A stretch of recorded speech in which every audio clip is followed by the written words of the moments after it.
What backgrounds did you guys choose for yourselves? Urban bounty hunter. Fey Lost. Urban bounty hunter. Alright. Have a look at. Let me read both of them first.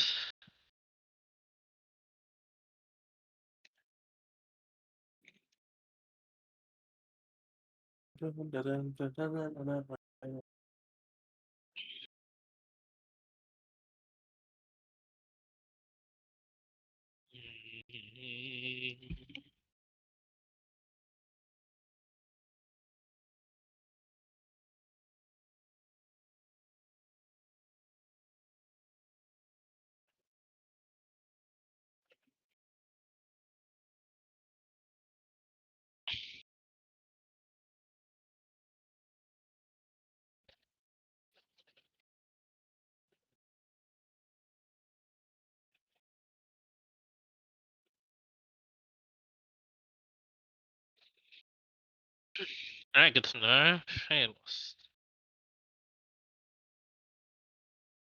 Are you looking at what our backgrounds do?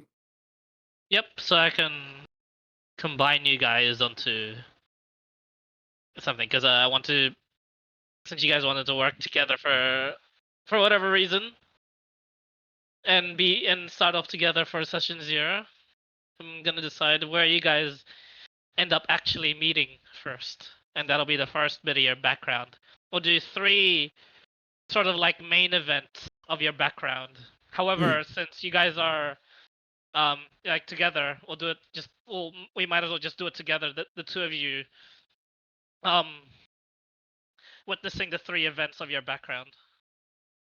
So we can skip a large sort of like portion of your early years to mid years, because like I said, in this world contains well, in comparison to Edorak, they don't really contain much, but you know, talent and skill is rare.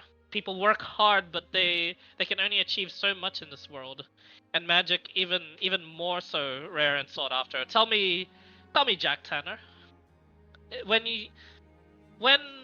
you did become a bounty hunter, did you hunt down mages and turn them in as well for some quick profit? Knowing full well that most of the mages that you turned over were not combat mages or rebellious at all. You just witnessed, and with some accounts, just basically snitched and turned on some poor some of the poor folk of Entowin into its justiciary system, anti-magic. Or did you take on bounties of actual criminals?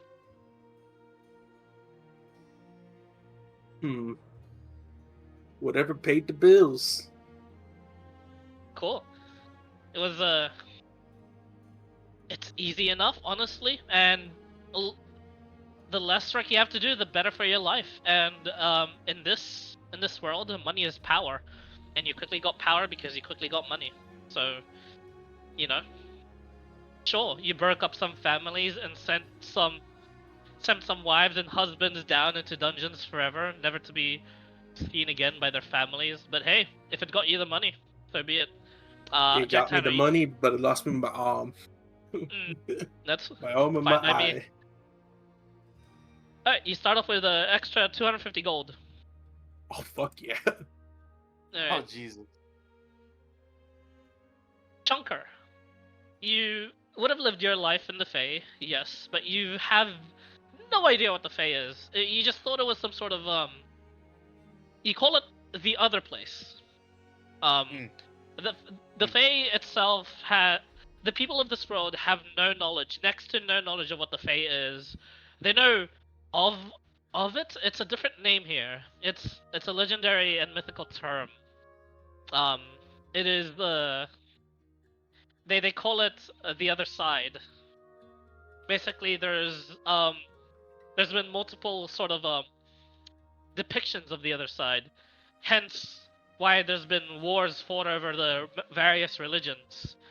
They know all of the people here in this world know there is another side, but depending on where you're from, depending on whether you're from the elves of the Sink that have lost the war, the people of Greenshin and the Spine Islands that live in solitude, the people of conglomerates of Entowin, the largest city, um, the largest sort of kingdom in the world, or whether or not you come from the hollow world that is Zeitland and its many underground kingdoms. All of them, all of the religion texts talk of another realm, the other side, but everything is conflicting. You would only know of it as such, the other side. But which of the sides did you come from? Did you come from the Sink? Come from the islands? Come from Zeitland? Or did you pop out? Did you pop out in Entowin?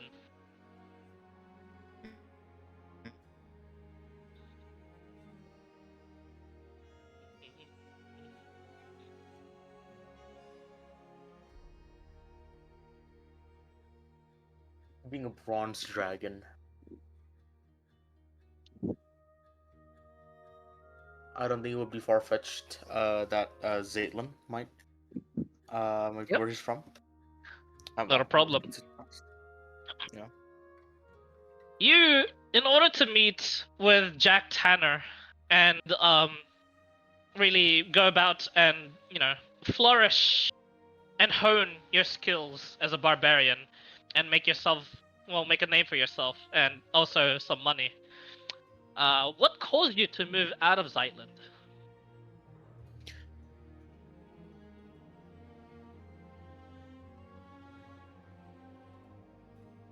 I think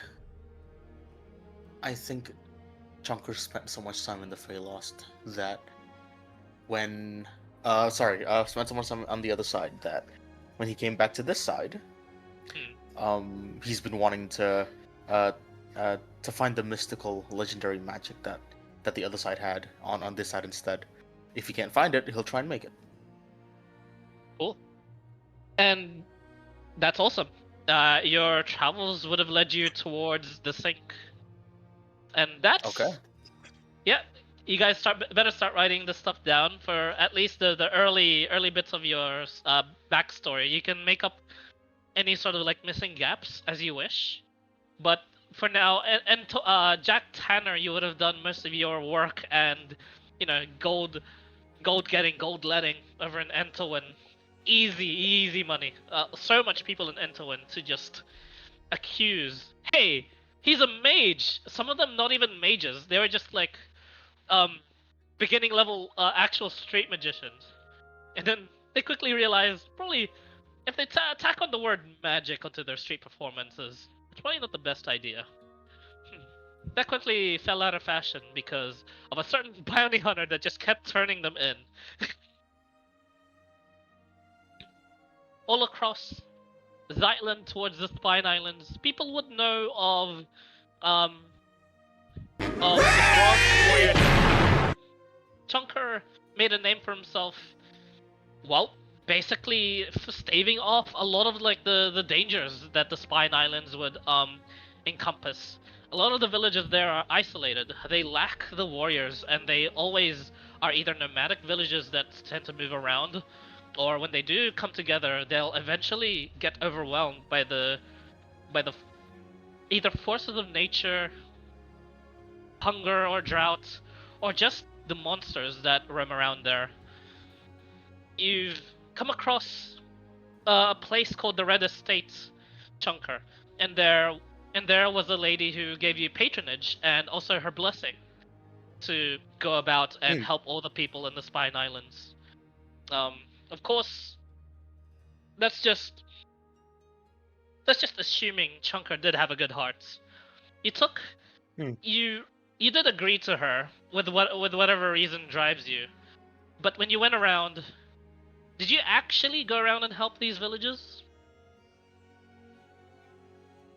That's a good question. I think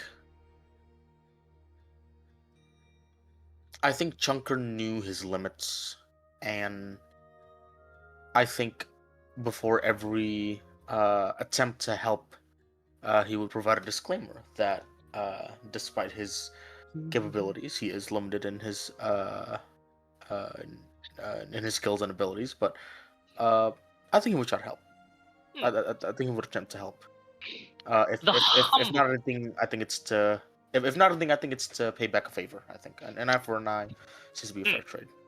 The humble bronze warrior. Okay, so instead of you starting out with Let's 200 be gold, friends you instead start forever. out with 50 gold. However, Okay.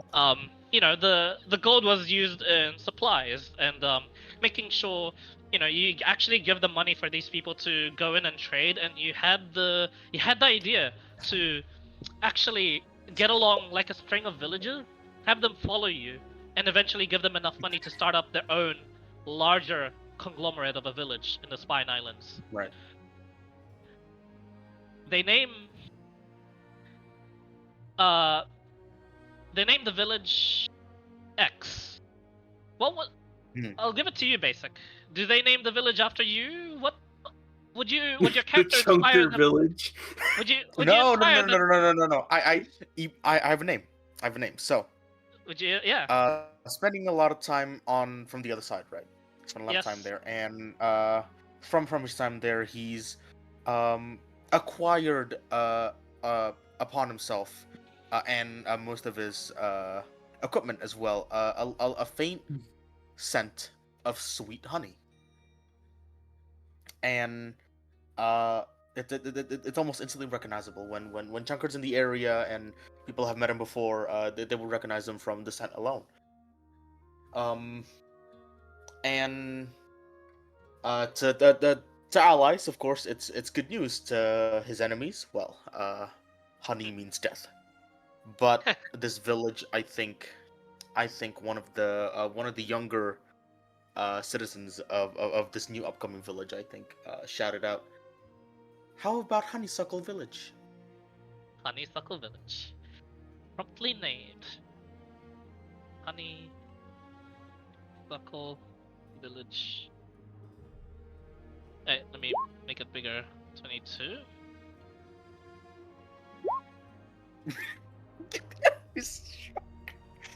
Oh, all right, Jack Tanner.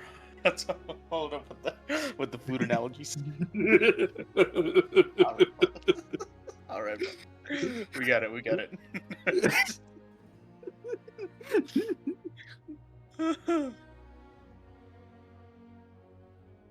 There you go. Honeysuckle Village. Oh, so... There you go. Hope you're back. Gonna get the drinks. Oh, Yeah, thank you. His slave has arrived. Hey, the drink boy's here. Okay. Hey, the drink boy is here. I'll take a drink. And thus, after the settlement and founding of Honeysuckle Village, you had continued to make your way, and sure, you need the gold, but you can't help it but just give these people the gold that you honestly don't need in your travels. You realize a lot of the island folk don't, handle currency. They handle it trade. Food for food, food for favor, favor for food. Supplies for favors. But most of the time you've just done construction work with how strong you were. With how versed you were in hunting and even sneaking about. You hunted and got your own food if need be. You even staved off the dangers. Even like just swarms of creatures that normally destroy villages, you take on your own. And if unable to take on your own, you inspire the people to fight around you. You go on a trail of justice, essentially. And in your travels, This guy's a good guy. Yeah, this guy's a good guy. I think in your travels, you actually what is your weapon of choice? Ooh, one that he. The Junker wasn't always the humble goody two shoes that people see him as nowadays. Back when he was a mere dragonling, Mhm. he tried to pull a quick one on one of the guards in Xylan. Yep. Specifically, he was trying to acquire heavy causation marks. Yep. This Blaze in the dark spiked downtime maul that activity. Yes. yeah, pretty much this spike maul that he's been eyeing on for about a week when he was a kid. Yep. And once he did, he was ecstatic. He ran around with it, played around with it for a better part of 3 days before that same night found him. And that same night gave him a promise that that one day, whether from his retirement or a moment in need, he will give that maul to him when he's grown up. And that time came around 3 to 4 years ago, a few years before before he went to the other side. So Nice. he has that Alright. trusty maul on him. Trusty Maul. Yeah, you put a fast one there, but couldn't help yourself just doing good. And then you realize maybe you should be doing good. Because one day you wake up and your mall seems to be like just over here-ish in your travels towards the sink via the sunken cities. When you were asking around for a boat, you realize people were looking at you funny, oddly. Hmm. You check your reflection in the water and you see your mall somewhat changed, and you look at it and you're like just confused for a bit. There was no voice of the gods that normally come by when a blessing such as this comes along, nor was there any sort of arcane surge of power that people have reported when all of a sudden they can learn magic. Can't help but link it to your time and your connection to the other side. Your depiction of the other side, your probably the truest one. And you know that to be a fact because your mole seems to be like more natural. Got cracks where it should have cracks when you used it for battle, but the cracks themselves look like it looks like if you look closely there's weeds teeming out of it. Just tiny weeds. And the handle of your maul on the end of it and also on the middle bit where you grip it for more of like a sledgehammer type leverage. Both of the handles, instead of like the shark skin normal handle that you see, it's more leathery and viney. Your mole, Yeah. your mole is thanks to your decision to actually help out the villages and even put a disclaimer that you're not that talented, but honestly in this world you are. Right. You start off with a +1 mole. Okay. Eventually, Jack Tanner and Chunker, you make it both at the same time towards the sunken cities. Now, easily, I can very much say this confidently. You two meet in a tavern. Yes. Yes. The dimly lit atmosphere is contrasted by the merry mage? Is that a... And then you guys see just magic being freely done here in the sunken cities. There's not the usual law and order. Jack Tanner, you immediately go and try to arrest this man. They just all laugh at you. And one guy just shouts out, "Brother, you're not an intern anymore. Just calm your shit." And it's just this like kind of like shit-faced sort of half elf that makes his way towards you, Jack Tanner, and he says, "Hey, come along. Hey, sit down, sit down. What are those on you? Cuffs?" Is he asking this directly? Is this drunk? Yeah, he's like just straight to your face, like you're about to arrest someone. He's like, "Look, you have cuffs." Well, I mean, normally I just hog tie you and then just go and chuck you in the back of a horse or a boat. Oh, bloody hell, mate! You're not going to make any money like that. They don't look for the mages here. You might, they might turn it in. Turn the fuck me. Hang on. They might turn the people in on the Spine Islands. You know, in promise of like the food and stuff. Because you know, they know that you're looking for the mages, but here, closer to the sink and the losers of the war, mate. We're pro magic here. Got nothing to worry about. And for the record, just I mean, here in the Brown Tavern, it's all laughs and stuff. But if you're gonna go anywhere else and try that shit, they might actually try and kill you. You know, just for your own. He pats you on the back. Hey, no, actually, come here. Come sit with me. I got someone interesting to. Interesting shit, man. Just come. Come. I wave the metal arm that doesn't really move that well in front of. All right, lead me then. Yeah, come here. Look, I'm not going to molest you or anything or scam you. That happens. Yeah, I know. You'll kill me. That's that kind of shit. I know. I've heard it all before. That shit happens in Sightland. And then he brings you over to a table. Chunker, you've already met this man. He's just a bit much, but you decide to entertain yourself with him anyway, and you sit with him. And he went off to stop this man from arresting someone. So he seems to be on the good end, but you're not sure. He's too drunk. I'd like the both of you to make an insight check as the both of you sit down with him. Of course. Sure, yeah. 8. Never the best. 6. 8, 6.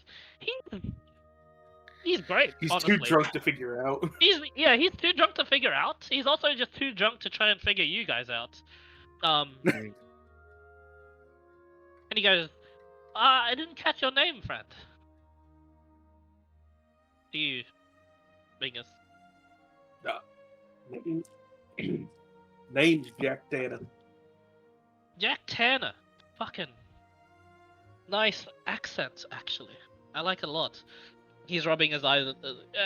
I've been talking with him a little bit, but he's a bit tight-lipped. His name is Chunks or something. What's your name again? Yeah, no, the name's Chunker. You can call me Chunks for short. All right, Chunker. No. Let's not. I never like shortening names. Now, I. why'd they call you that? Well, Yeah. actually, I could see that. You like eating food. All right. Let's not fight. Do you like eating food? He said, looking at Chunker. I mean, and he like stands up a little bit. He shakes his beer belly. I mean, it's pretty obvious. What do you Give me 10 minutes. I'll be right back. Oi, I'm taking over your kitchen. Oh, he puts up a hand. I just don't stop. I go past. All right. Confident he's- stride. Yeah. One of the kitchen maidens go, "What are you? Oh, that smells nice." And then you start cooking, she just like stops and lets you do. She goes, "Sure." I mean, Just let me do my thing. I got this. one He of said- the patrons is cooking his own meal. Is that fine? He's like, he's not using our bacon. It's like, okay, hey sir, don't use our bacon. She doesn't pay Eh. any attention. She just like Easy enough. Yeah. Yeah, and he goes, and this elf just goes, what the oh. Well, I Clyde, yes. you mentioned You mentioned something about trading equipment. Back in my jobs in Red Estate. Can I? I spent all that gold to donate to the village, which I don't mind, but Junker would ask for one thing actually. Mm-hmm. He would ask for an instrument. Okay. That's one instrument. Would you like bongos? Ooh, very tempting. Junker was Yeah. thinking a lute or a lyre. There wouldn't be anything in the bongo. form of like string instruments, especially not on the Spine Right. Islands. A lute? Right. Sorry. Yeah, a little lyre. Not quite. it's- Would you like a flute? Hmm. Though? Oi, it's here. I just lay You know out a what, platter of 3 plates. Next, What did you cook with next them? best thing as he goes and pull out his flute, just all at the table. Yep. Like, What is sprawled in front of you is a nice dark brown curry base with giant chunks of potatoes and carrots, and a nice hearty bed of jasmine rice. Oh, this looks amazing. Where's- Hold on, you my friend. I'm gonna go ahead and actually crack some cinnamon and freshly grated on top of his. Go ahead and Holy take a good whiff of that. He whiffs it and then he just digs in. Two spoonfuls in. He's like, "Where's the meat?" But holy shit, this is good. Where's the meat? Oh, this could use. Mate, this could Hey. use chicken. Take it up with the head chef. He said not to use meat. Okay, I did what I could. No, you're absolutely fine. Hey, you! And he just points to the bartender. Fuck you! The bartender's like, "What the? F you?" What? He shakes his. This guy is a riot. You have a good. All of you have a good time with him. Do you play music as well? I Tucker? do. I have a lute. Oh, you. Oh, Oh. you do as well. You have a lute. Oh. Now, the best There we part go. about this is when you guys break into the song, immediately he comes up with a sonnet and a poem to go along with the song that you guys like go up. You realize for how drunk this guy is, he sings really, really well. banger. Me, He sings better And- when he's drunk. That's it. he does actually. Yeah. No, not really. No, he's just louder when he's drunk. So it's assumed that it's better. And as the night goes on, and you guys honestly between the two of you, with the kitchen maiden actually asking you to come back and help her with the rest of the dishes, I got you. Don't worry. and the people actually paying you tips, Chunker, and you're like, this is a good change in pace. Everyone's got money here. Damn. But I think you earned 10 gold just from that night alone. Let's Um, go. Let's go. And with the also, unbeknownst to he rolled pretty well. Unbeknownst to your eyes, yeah, 10 gold. That's a lot, and that's because he introduces himself later. But his name is Nevrin. Nevrin the Fall. But Never. he goes, it's not two names. The Fall. It's just together. THEFALL. The Fall. The Fall. The fall. Maybe The it's Fall. Thuffle. I have no idea. I've never asked my parents that, Dad. Ha! THEFAL. that's right. Shuffle. Hey, THEFALL. whatever it is. What The do you think of the Fall. food? Oh, Nice to- Never nice called. to meet you. Yep. And as I said, don't shorten my name. I don't like it when people shorten names. I like to refer to people by their full legal name. He's like processing still in his mind, and he's like right now he's like slurring and like swaying about like Jack Sparrow. And he says, "I'm extraordinarily." Fuck, where was I going to go with this? You two aren't girls. So I was usually I say I'm extraordinarily handsome, and I get slapped in the face. But I can do that for you anyways if you want. No, your hands look big. I'm fine. My face is small. compared to my body, as you can see. Hey, it's fine. This one doesn't hurt that much. I wave around the metal hand. It doesn't move much. Oh, fuck me, dude. No, no. Please, no. That's... Actually, then You got a metal you arm. see... Yeah, both Chunker and Nevrin, like, take a sudden interest. How did that happen? Looks cool. Yeah, one of the mages in End Town decided to fight back, so cost me my arm and my eye, but I ended up doing it. Got my money. That's amazing. That's fair. Well, I'm no mage myself, but I am magical when it comes to the battlefield, good sirs. Hey, do you two want to team up? I've got some jobs. Depends on what they are. Well, it's an artifact hunt. We're gonna be going with a bunch of other teams, and then he trails off there, and then like guards himself, and he says, "Towards the sink. We're we're gonna make some money delving into the ruins there." Both of you make an insight check. What could possibly go wrong at delving into desecrated ruins? Ah, the losers of the war, they deserve to be looted, right? That's 20. Jack Tanner, he seems a little fishy, but maybe he's just a bit drunk. Chunker, that the holding back on the information wasn't for his benefit. Actually, it's the opposite. He's not shady. He wants to. When he said with other teams, it seems like he was holding himself back to talk about the other teams to prevent you guys from going to other teams and being recruited. This guy is He's guy's a pure at heart. fucking... Yeah. He's trying to not get us scouted. Underdog. Okay. Goes. Well, with the mention of other teams, I would assume that this is a little bit of a competition. Gives a wink.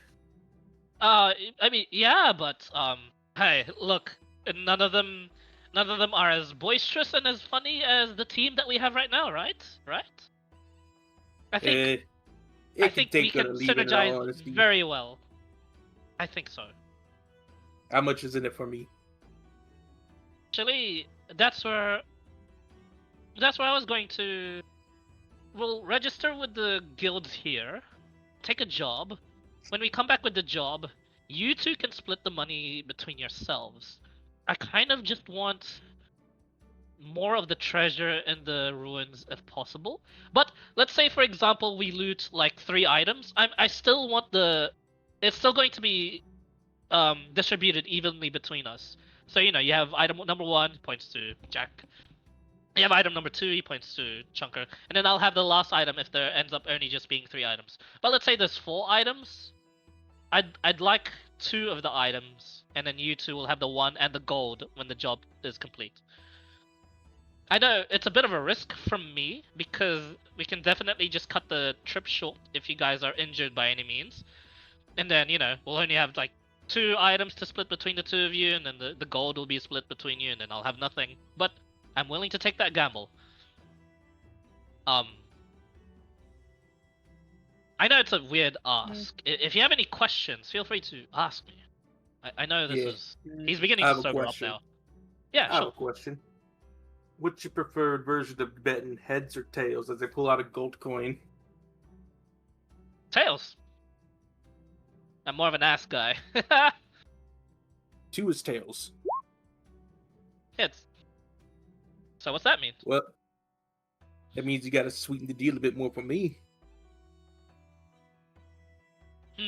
75% of the gold. I don't care about usually gold anyways. If besides I want more food, I'm gonna need it. That means you'll be taking more gold from Chunker from the end of the deal. Is that alright with you, Chunker? That's my bargaining price. After all, who doesn't want good food? Don't worry. Chunker. He says looking at you, like sternly. You can't say no.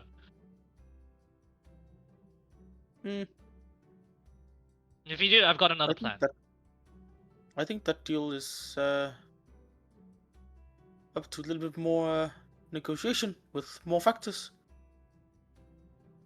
Well, I didn't expect this to be easy, so here you go. He just brings a pouch of 100 gold and just slides it towards you, Jack Tanner. Would this suffice? The original deal still stands, 50% for the both of you, but you get a advanced payment. You're speaking my language. I go ahead and slide it towards me. Fair enough. There you go, good sir. Like I said, hey, you found me out. Yeah, I'm not really doing too badly in money, but I am looking for, well, the security. He looks down and he's like smiling to himself. You know, this is he's like blushing a little too. He's like, this is going to be my last outing. And honestly, I've had it enough with the usual crews. They're a bit toxic around here. There's just literally a snake man that exudes poison from his skin, like a literal toxic group. So you know, it's a good. I'd as well have my last job be with the most boisterous and most interesting people I've seen in years. Is this okay with you too, Chunker? Would you like some payment in advance? He says. Well, thinking about it more, any payment is for another place, more dear to me. I'm mostly in it for the adventure. Great. You speak the language of me, when I was 10 years old, but you'll quickly come to realize money runs the world. Ah, fuck it. Here, he hands you 100 gold. Alright. I'm gonna use their kitchen again. Consider the deal made and impact. So, you know, see you whenever. I just kind of strut off back into the kitchen. Take the 100 gold, put it in the bag, Yep. Save it for donations. I go ahead and put a cigar in my mouth as I walk there, and I go and get my middle hand, and I force my 2 fingers to snap, and it just creates a little spark. 2 flints in there. Yep. You make a little bit more money. Let's say like 5 more silver, as the bartender just gives you like the wages for like the chef there. Forced employment. He just more like Jack Tanner forces himself into employment here with like how good he was cooking. Yeah, exactly. Forced employment. Yeah. He's forcefully And employed doing himself. so, I'm going Yeah, to use my chef feat, actually, and make 8 special treats that will last 8 hours. That's awesome. Yep. Hey, yo, Jack. Yeah, what's up? You've told the story about how you lost your arm and your eye. Yeah. How did you get the robot one? Oh, you mean this thing? As he kind of just starts flipping a saute pan. Whoosh, whoosh, flame bursts up. You talk about the arm? Yeah, sometimes the story of the past doesn't matter as fun as, you know, how you recover from them. It was How'd a you get the gift arm? from my mom, pa. Mostly my ma, though. Pa made it, but my ma was a bit of a technician of sorts, I guess you can call it. Heathenist or not, it's helping me. You ever heard of Running the science? business. Nah, Yes. passion of this.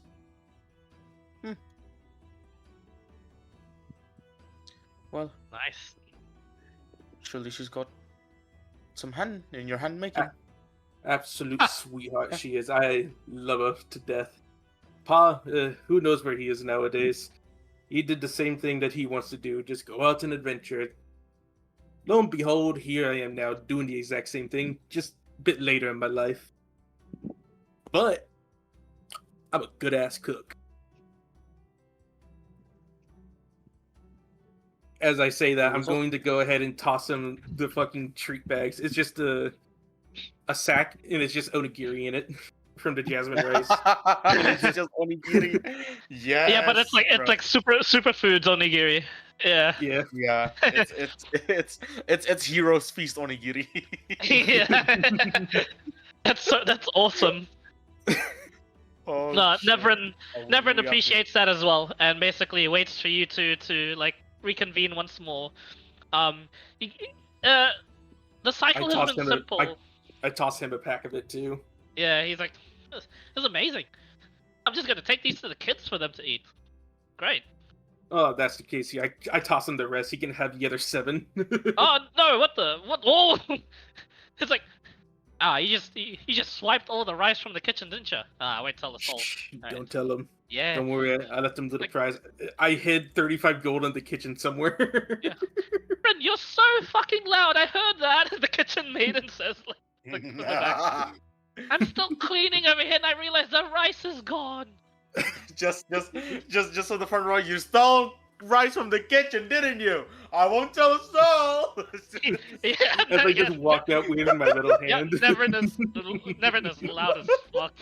You can tell he's like automatic disadvantage on stealth kind of guy. Yeah. Oh, Oh, Lord. different. You've got kids.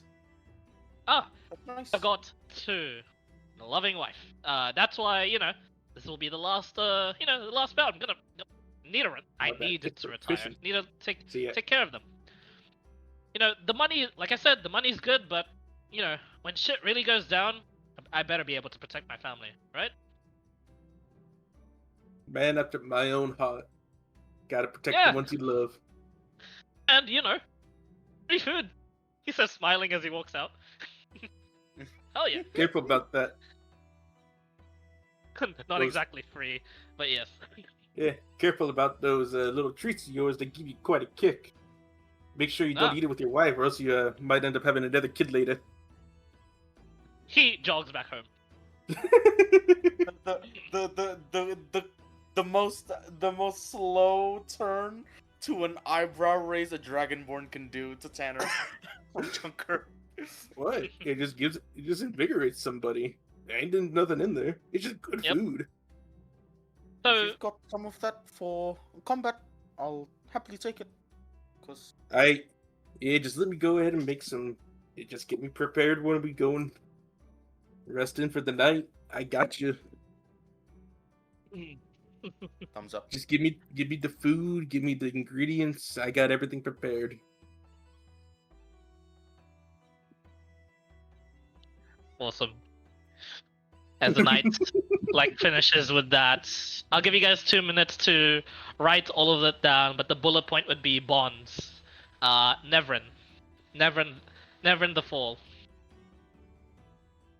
I'll put it out on the thing too. Nevern. Never in the fall. It's oh my god, it's Willem Dafoe. that's what it sounds like. Not quite. Never in the fall. So Oh. this is in bonds. Yes, in bonds and just bullet points in your backstory that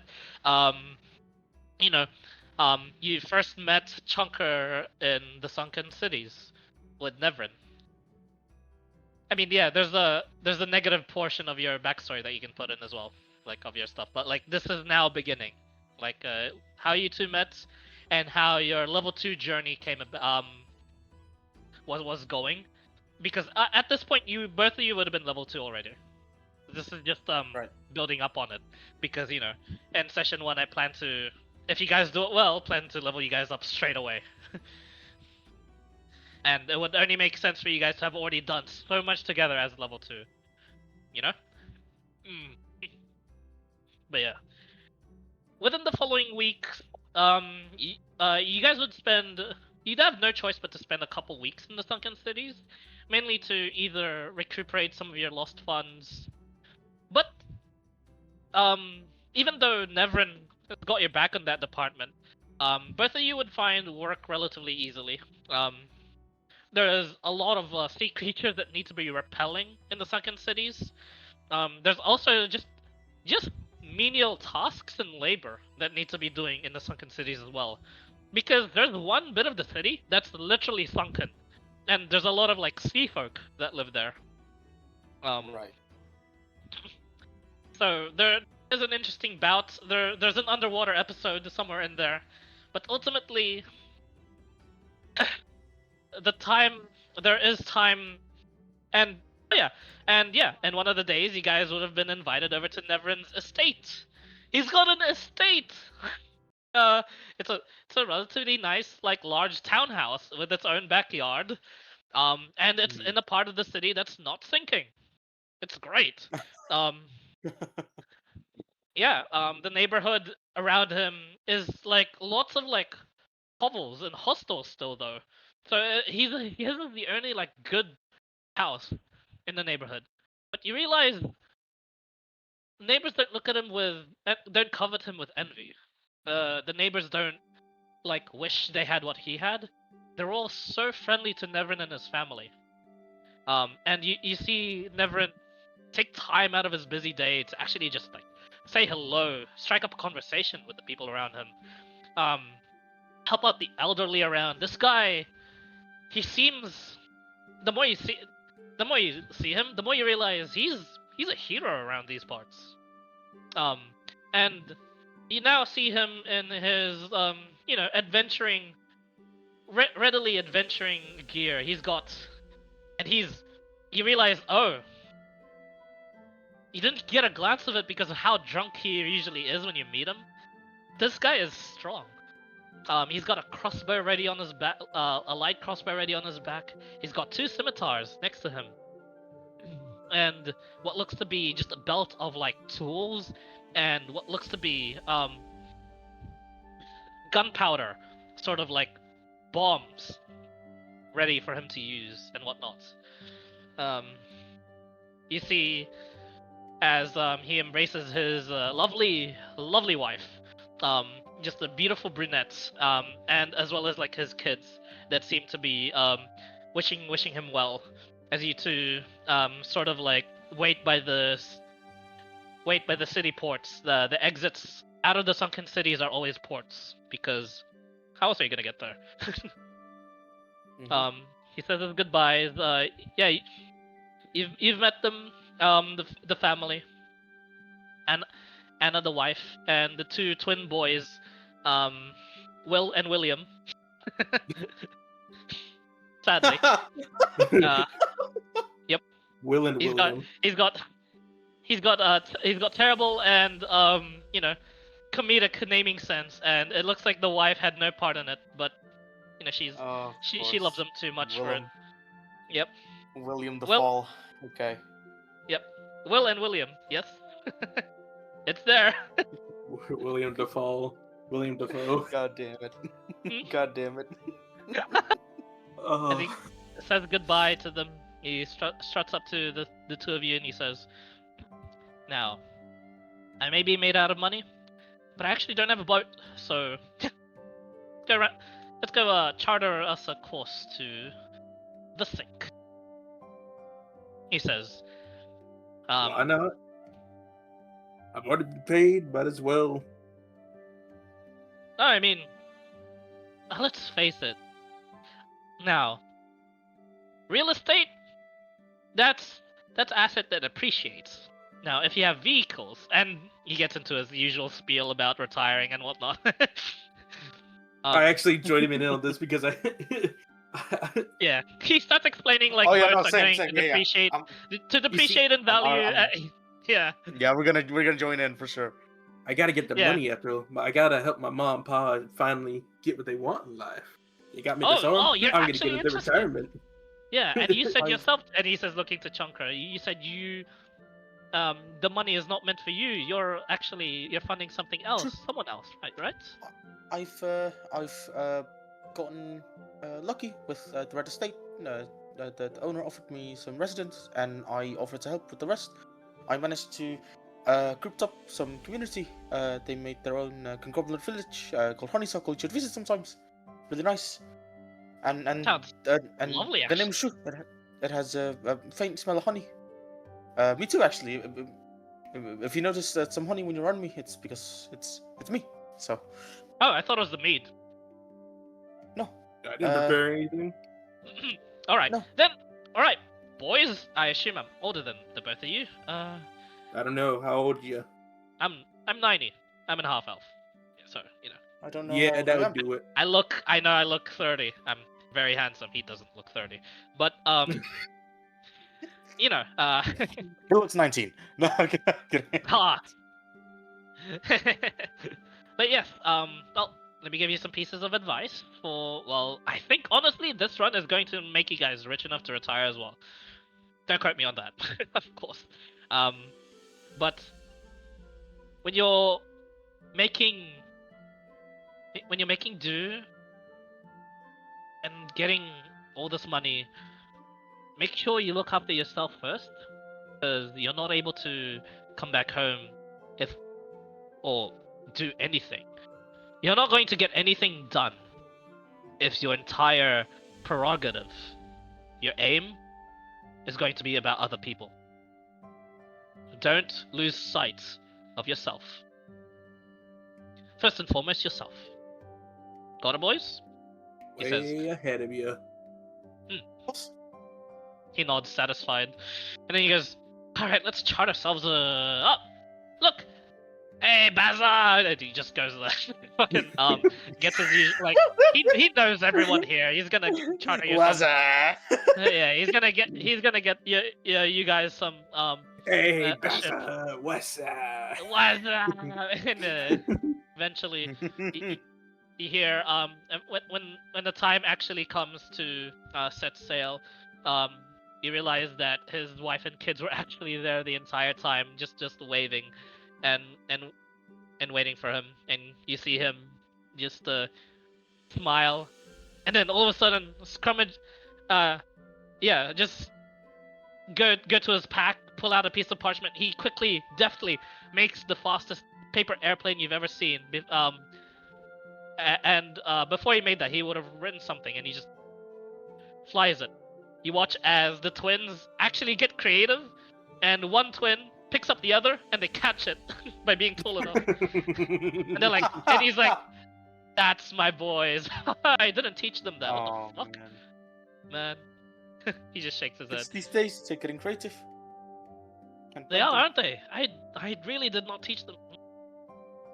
What's my wife been up to? He's like, they're raising a couple of adventures ourselves, huh? Oh, that's gonna be great. You know, I'm gonna be getting stories out of them, you guys. That's amazing. that reminded me. The honeysuckle village name. It wasn't for me. There was a kid in the crowd just yelled out honeysuckle. Everyone agreed. Ah, there you go. Yeah, kids are. Yeah, they be smoking some weird shit. I don't condone smoking. Sorry. But you know, smoking, I go ahead and get a cigar out. Anybody got a cut? Everybody got a cut. I go and pick up your cigar, Tanner, and just with my draconic beak just cut it. Please. Jack, that's bad for your health. Come on, man. Yeah, I just go and snap my fingers. There's the light. You don't live long in life. Might as well enjoy the little niceties. He shakes his head, but he nods. Just goes and takes a couple puffs. Oh, here you go, Chunker. Try some. He picks it up, gives a sniff like across the cigar, just and goes. I go ahead and just snap my fingers again to light up the end. Come on. Sniffs it. Right, fine. And he puts it in one of his pocket in his cargo pants. Just puts it there. For specific occasions, I will light it myself. No worries. Thank you. How about this? I go ahead and pull out two more. We'll smoke these once we're done with our job. How about that? As a sign of us doing a good job of managing to live through it. Our victory salute. As the ship sails, he looks back. Then Nevrin looks towards you, and he says, "Fine, pass it here. Wife's not watching."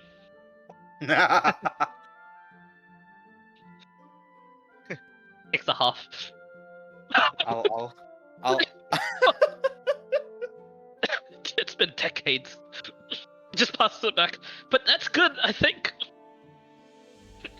I think the trick is to not hesitate and he'll try and get a cigar as well. Cuts it with his beak again, and he gives a little bit of a, and then a little bit of lightning sparks out of his mouth and lights up a cigar. Ooh. Oh, that's awesome. Don't hesitate. Got it.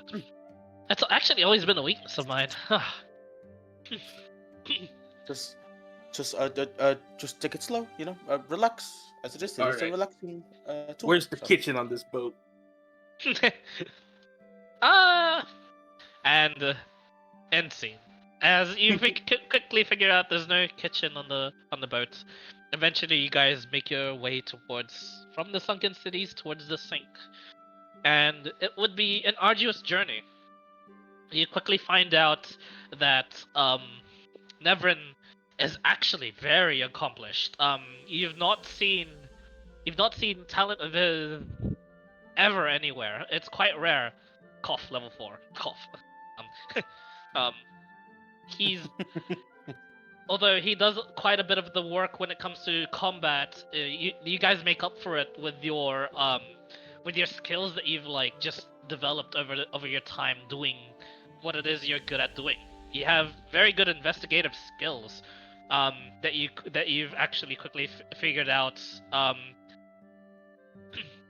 and did not expect to have. Jack Tanner, do you have proficiency in investigation?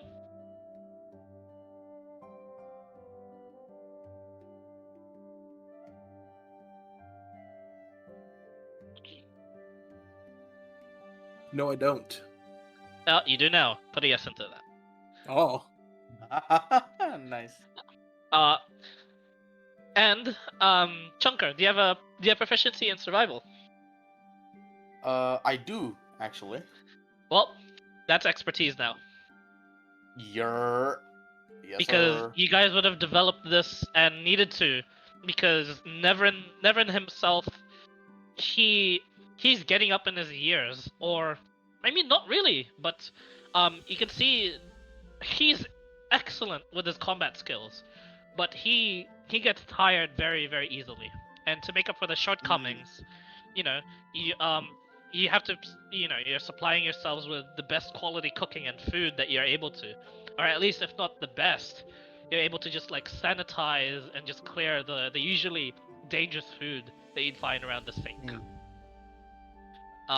In comparison, Chunker is usually the one to take the heaviest amount of hits and the blows. You naturally develop some immunities to even the poisons here, but quickly not sorry, and it quickly devolves as there's even like newer enemies with newer poisons that seem to inject into you. All three of you at one point are racked with disease, and Nevrin is the last to recover from it. But eventually, with all this said and done, all this hardship that you've endured, you make your way towards the ruins and the dungeon. And he's like, "Aha! Now this, friends, is a dungeon. He looks like shit. It's been 2 months since you've made landfall, and you're wading through the Elven capital. Its name forever lost in history. And you guys, follow him. He's the one with the most experience, and he's taking the lead in entering the dungeons and whatnot. Here, there's all sorts of like traps that you guys avoid. Now, Nevrin really shines here. His experience comes through. His instructions are clear and concise. He makes sure you guys are not ill-equipped at all to deal with the problems of the dungeon. You guys make it through a lot of the traps, a lot of the dangers, and even there's one moment where you guys just quieten down and just narrowly avoid the undead that walk about in the night as you take shelter in the dungeons. The both of you make a perception check for me, please. Okay.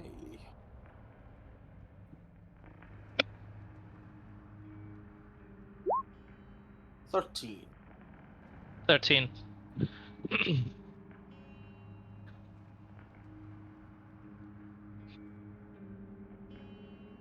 Where's my All seat? right, I'm back.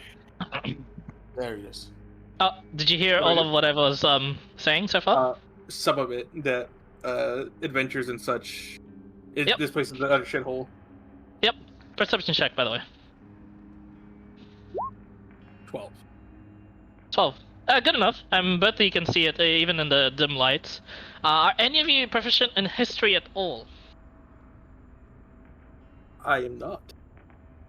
I am actually negative in intelligence, so. Okay, never mind. No, the undead have a presence about them, leading them, and all three of you just hunker down and just prevent any sort of detection. As you see, leading the undead is this headless, sort of just fully armored, undead like wraith being, wielding a great sword that just seems to marshal the undead around him. An old enemy general of sorts, just wandering about. And Nevrin just gives quiet instructions and says, "Right, we're going to be spending a bit more time in this dungeon, but only to be avoiding the gaze and the patrols of the undead. Since they have a leader, it will most likely result to perilous escape if we were to even be detected by just one of them. So let's not give them any pause and reason to report to their higher up." Thumbs up. Thumbs up also with the arm. Right. Here. The two of you, take this. And he, like, hands you guys just, like, a blue, clear, like, liquid. My wife made these. It's potions of anti-snoring. It's great for capping out. Ah. Yes. Okay. So, yeah. Okay. This is juiced up caffeine. Got it. No. No, it's just Not quite. anti-nasal blockage. It's yes, actually, yes. It actually helps you. There's melatonin in it, so you actually sleep better, too. Oh. Yeah, my wife's a bit of a budding alchemist, he says proudly.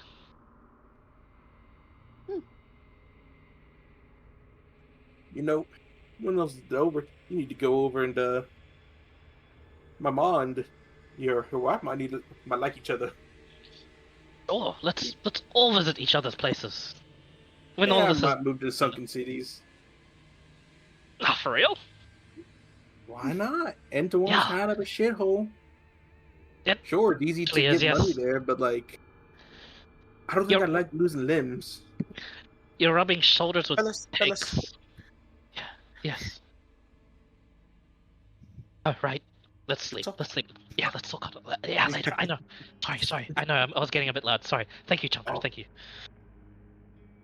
Whoops. Thumbs up, clean, draconian smile. Yeah, he drinks his own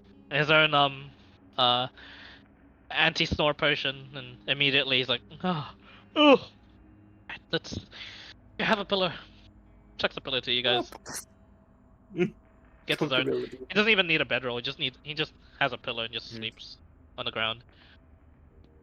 It's basically you guys are Well- sleeping in a trap room where the trap was meant to be, but it's been hollowed out because he cleared the trap. And then eventually you guys all awaken and go about your business in the dungeon.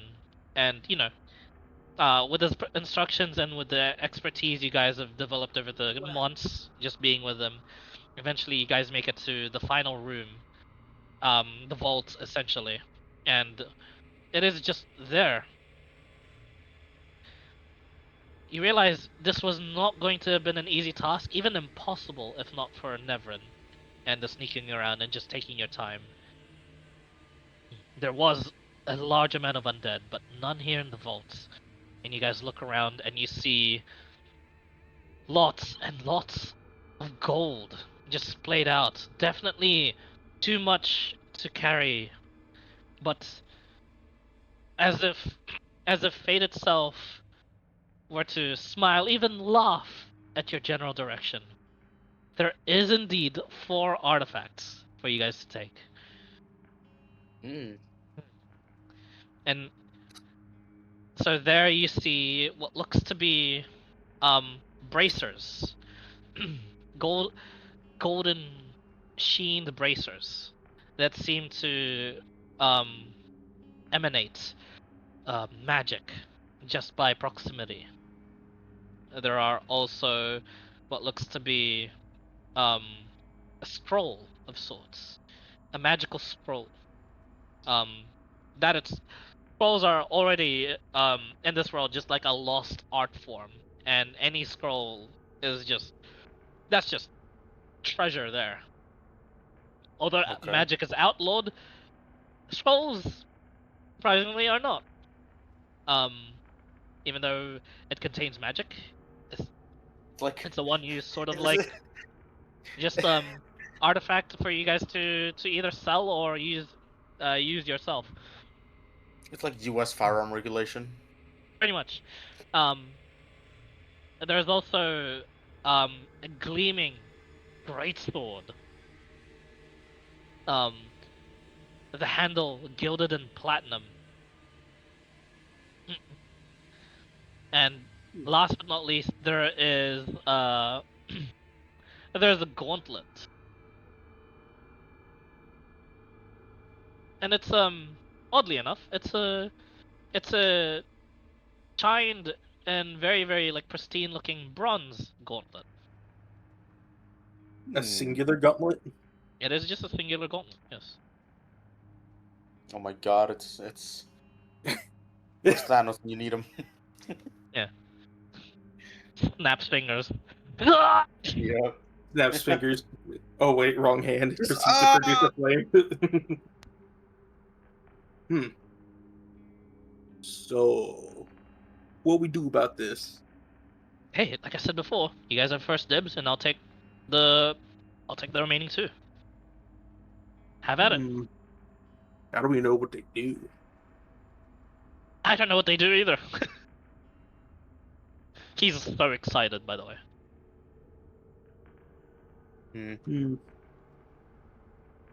All right. What you got your eyes on there, Chunka?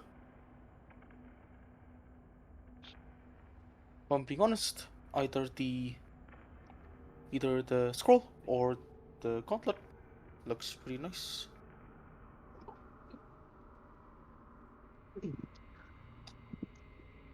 You know, I kind of thought you'd go for the sword.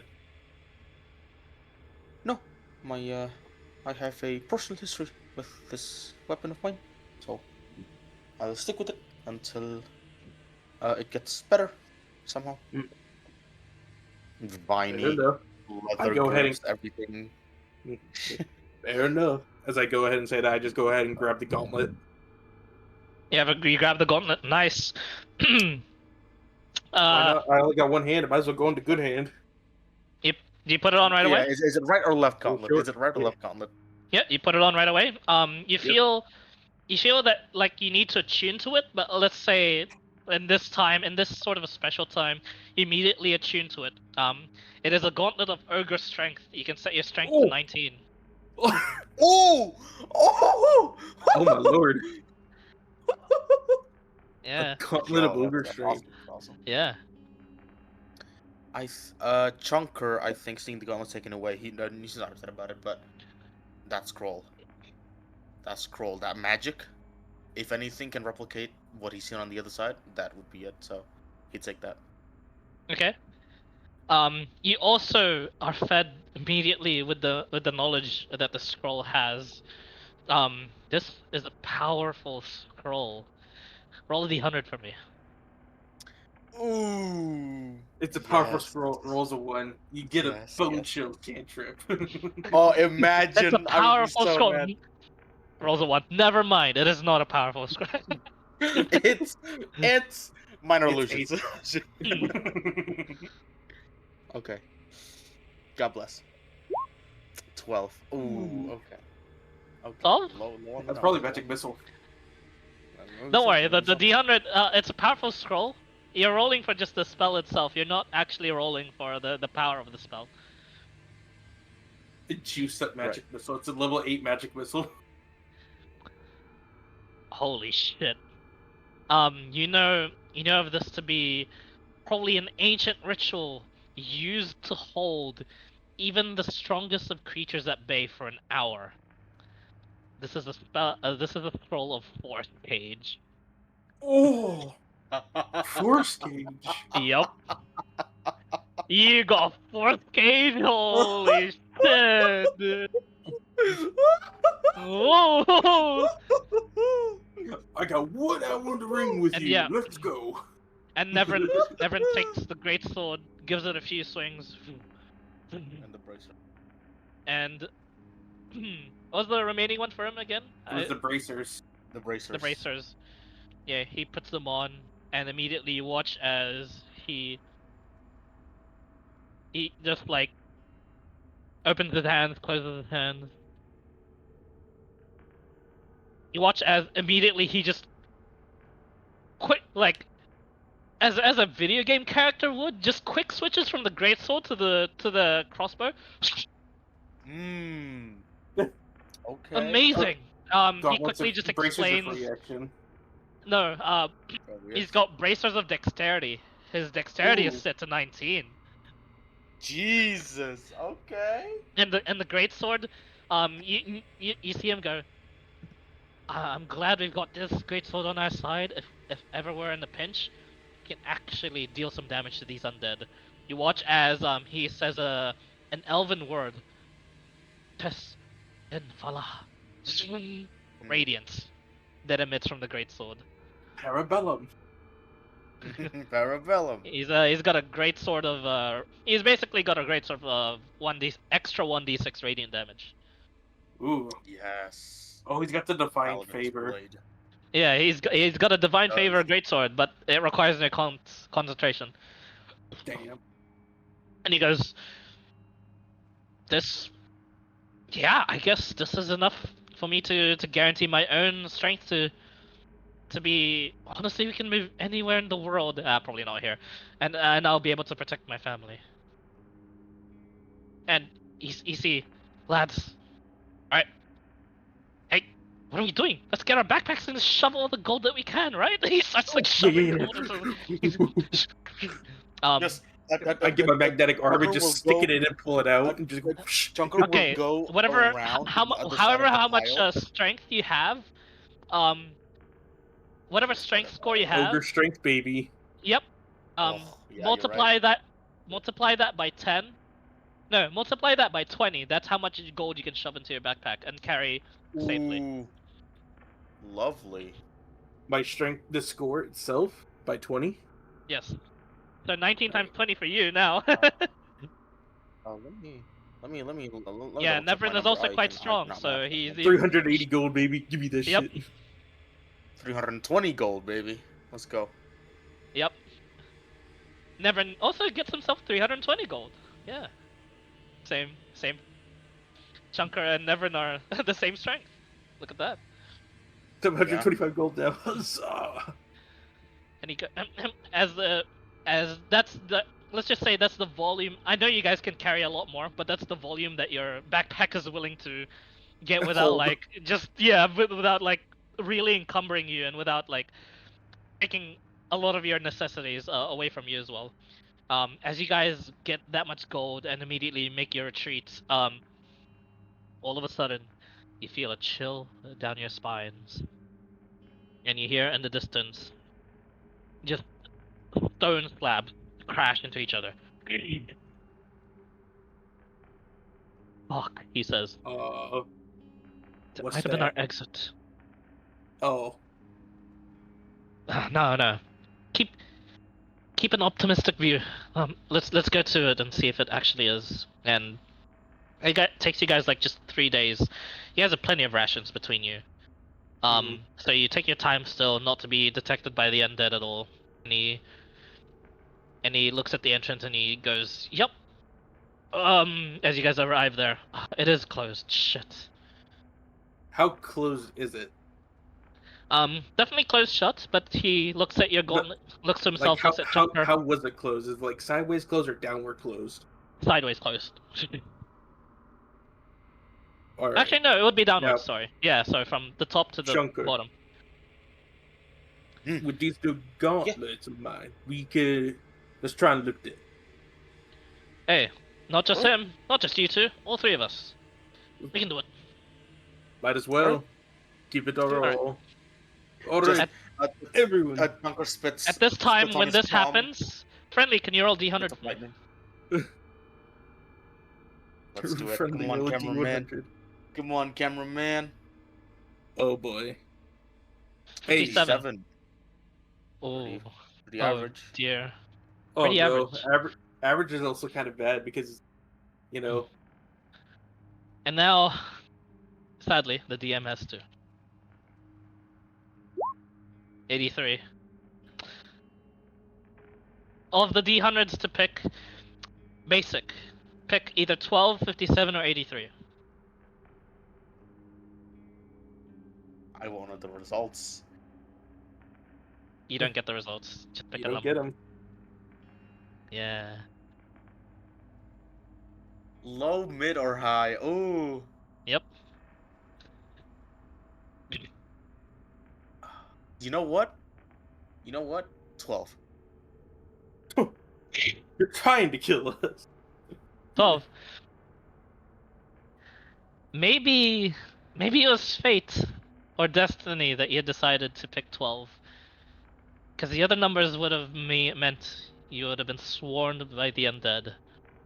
Oh, But here, instead, the progress is halted because Nevin turns around and goes, shit. Guys? And he just brandishes his great sword. Shh. As shit. you see that wraith with the full metal armor just then beginning to trudge his way up the stairs towards you guys. And he says, alright, I think between the two of you, you can open the door, yes? sure as hell try. Oh, Alright, clear your Bah, sinuses, bah, deep breath, Pa, and, Pa, watch over you know, me. Lift the door when you're exhaling. Use your knees, all of that above. Oh shit. Focus on the I better- enemy. Yep, I'll do that. I'll do that. All right. And you guys hear clashing. Ching, ching. Fuck. He's not that. He gets punched in the face. Oh fuck. Ugh. And you watch as immediately he parries the blow. You've not seen Nevin actually struggle in combat before. Whatever he's fighting is also skilled, as you see the wraith brandish this death-like greatsword. Oh. In contrast to the Lift, radiant lift, lift. greatsword that's. As you guys are lifting, athletics check. Lift, You guys are now lift. determining the fate of your 18. friend. 18? Alright. Are you raging? Whoa, Chunker? whoa, wait a minute. I would be raging, but wait a minute. Wait, did I fuck up my thing? Hold on, wait. Ooh, I almost fucked up my character sheet. Give me a second. I don't think I picked any of the He didn't pick any the proficiency. skills from class. Yeah, from class. I picked it from Class? everything else, but not Alright. class. Give me a second. Sure. Give me a second. Do that real quick. It would be. Come on, lift, I lift, lift. think. He's struggling as you're trying to get ready to Yeah, go. yeah. No, I don't think we're perceptive. I think intimidation. Okay. Alright, at last, let's do this. 24. Oh, 24.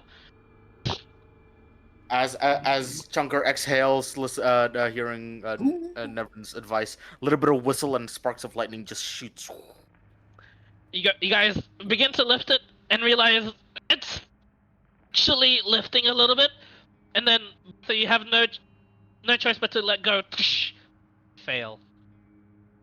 all right. I have an idea. We need to lift it more, but up to this that I show my arm.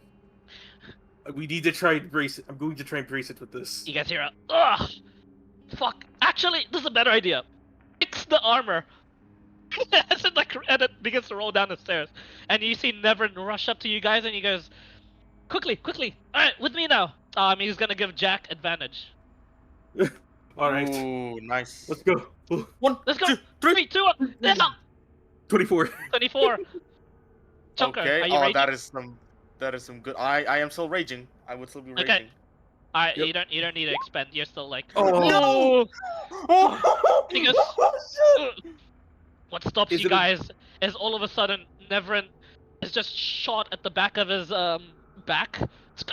Just this necrotic bolt that seems to come from the wraith armor, and you as you watch as the wraith armor seems to just be shooting, and it's hitting the door now, missing you guys, but hitting Neverin once, and he goes ah. He just takes his heavy crossbow, and you watch as he just begins idea. just shooting back at it. He goes, "Yeah, what you got?" Idea. The scroll. The thing. Magic him. Use the perch Dude, thing. what's the scroll do? What's the scroll do? I don't know. Hopefully it helps. I pull out the scroll. Ready up. Let's do it. Fuck it. Let's cast it. What's the DC on this thing? What's the DC Force of cage? No, it just happens. It just happens. Ah. There's no DC. Holy Yep, shit! Force cage just happens. Now, let me confirm with you. This is an extremely powerful scroll It is the only. with the ability to shift your story in the upcoming battles. Are you sure you want to use this scroll here? This scroll can make or break the entire short campaign. Yeah. As Jack Everything Tanner is saying, use everything- the scroll. The time Yeah. slows down. Everything You're is weighing your like- options. Uh, You're still It's the- you're raging, and that was only just an unlucky break on your part. yeah. You feel confident you're able to break Counter. through, but if you really wish, you can make it out safely using the scroll. But that is a powerful scroll. Tanner's panicking at this point, so you either listen to Jack, or you trust your Panicking, own man. gut what you Yeah. want. So yeah, what do you do? Chunker is. Everything stands still. Heartbeats, slow to a halt. Hearing Jack, yell out, for safety to use such a powerful artifact, and then Neverin on the floor hurt. Chunker turns to Neverin and hope that Neverin sees Chunker as well in a brief moment. Neverin, yeah, does make eye contact with you as he's like just shooting bolt after bolt towards this advancing undead. Chunker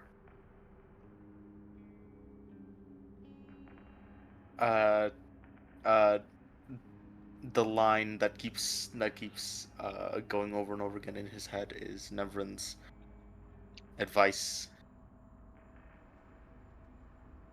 Breathe. He pulls out the scroll, closes it, puts it back, starts to go lift again. One more try, come on! Ooh! The two of you make an athletics check. Jack straight rolls because Neverin is back to fighting once more. Yep. 19. 19. That's good.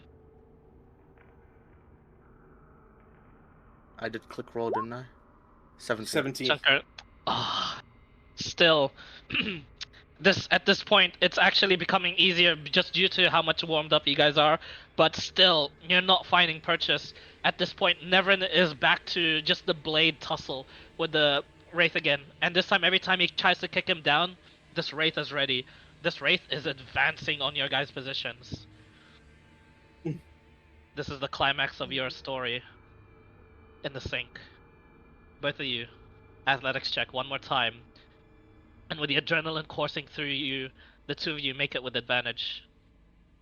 Come on. Oh! Oh no! Like I said, don't worry, the DC was getting easier. Ah, fuck it. 20. 20. 20. There, I Collectively, said it.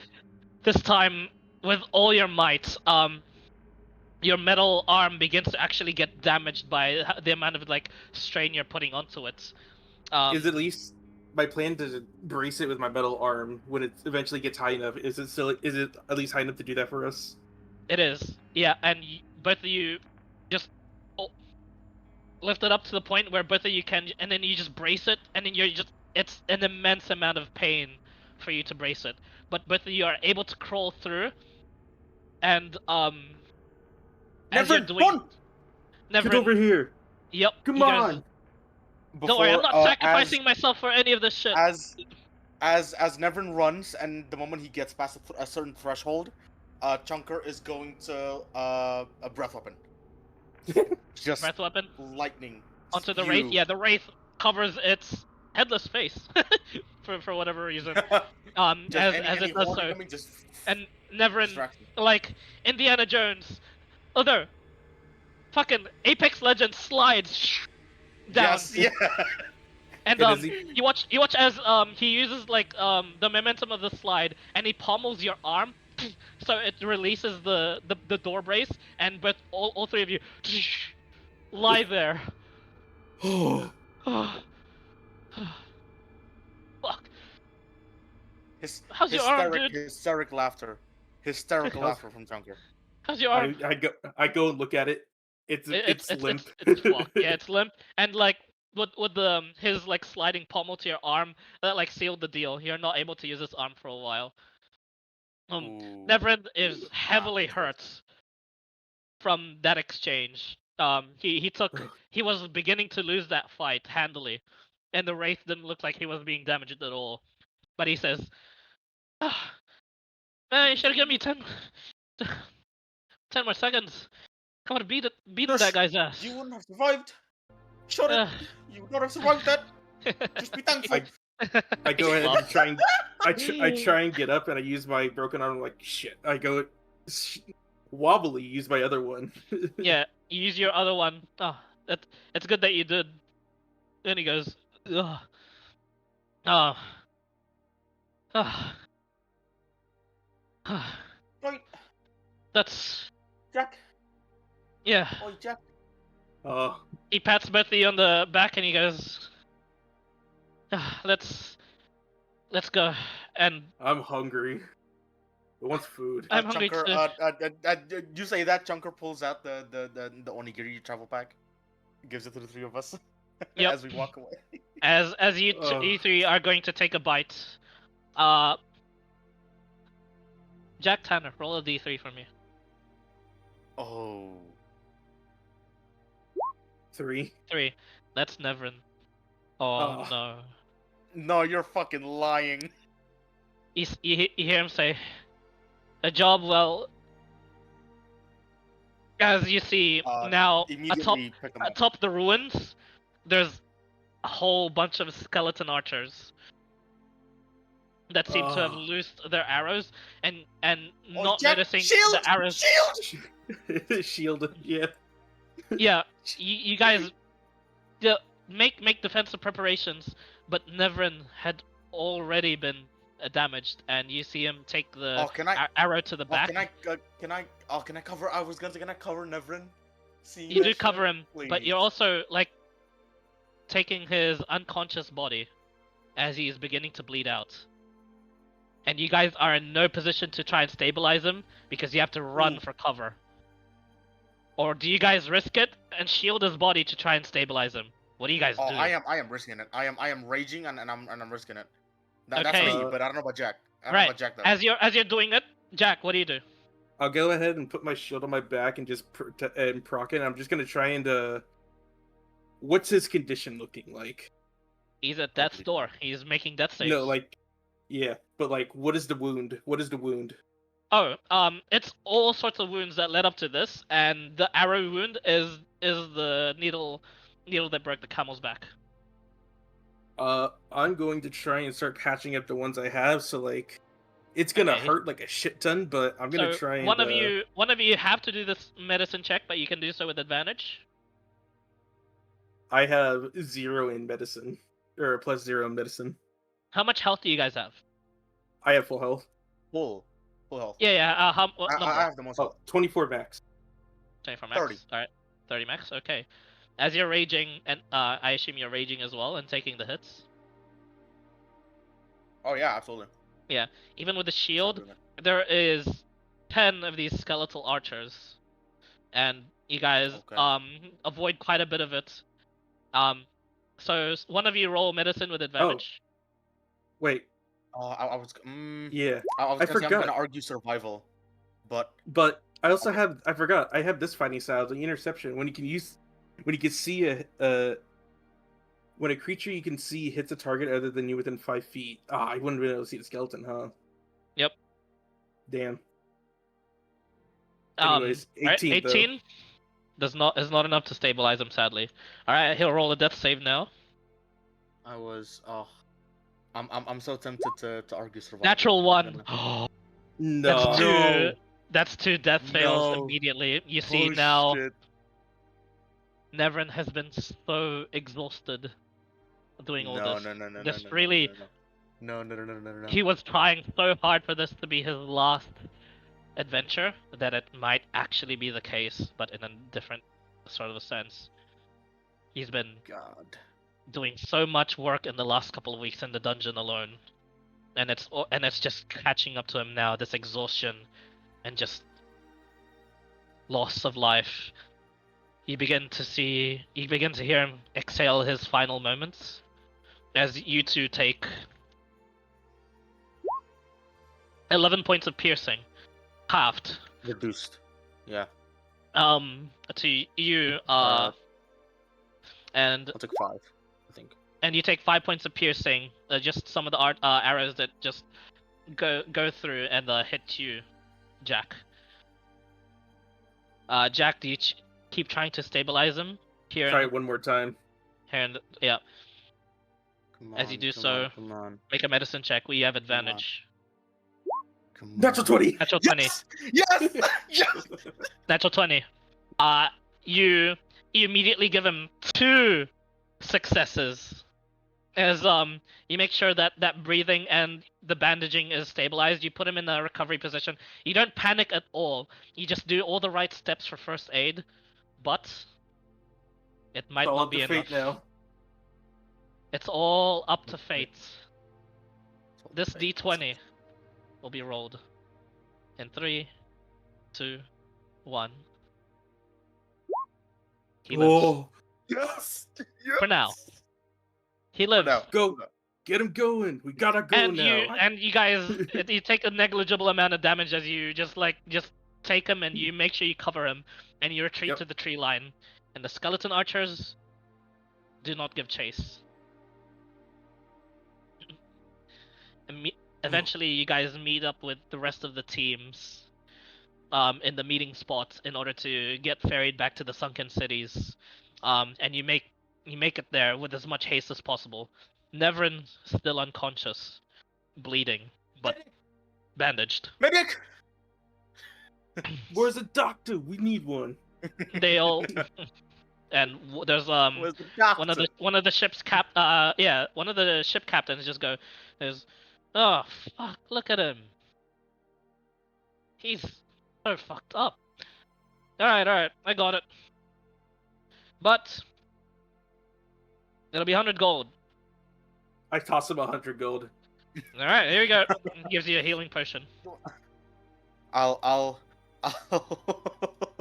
Actually, no, you have like a shit ton of money, right? Yeah. You Yeah. have, like, a shit ton I of go in money, and just force feed it to him.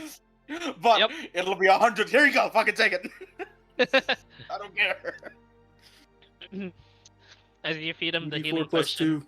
Yep, 2d4 plus 2. Oh. He just wakes up. And he gets a chaser onigiri. And you go, okay. He has 8 health He and just- 2 temp. He's just he's still a bit limp and recovering, and he goes, you guys could have just left me there. That was dangerous. That was really dangerous. Yeah. Yeah. But Nice job for you. And besides, we had to keep that promise that his mom and your wife would meet. I need someone to help me find good real estate. That's true. And plus, my landlord can help as well. So, promise kept. I go ahead and just fireman carry him. Yeah. Job well. Oh, yeah. All right. No, I won't move. Don't worry. Job well done, boys.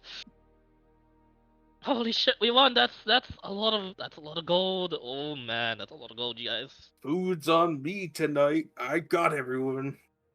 You got everyone? All right. All right. Oh, Bot cook. part part 2 complete. Neverin lives, you guys.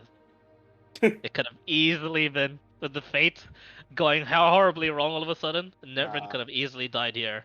Your first and last contact. But part 2 is done. I'll let you guys give you guys 5 minutes to write that. I'm gonna go get some food. Be right back. Man, write a whole last chapter. Fuck. Yeah. Alright. I'll give you guys a bit to write that.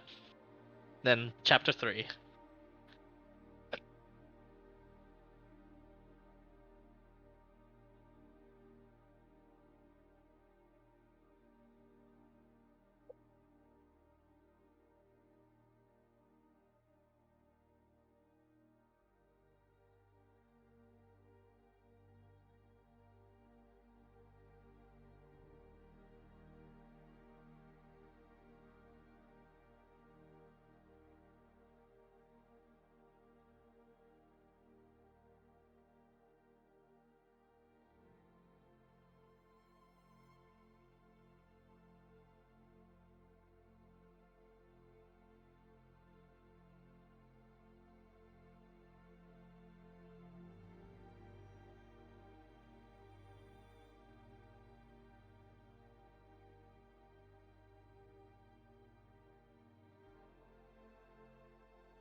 Chapter is complete. You're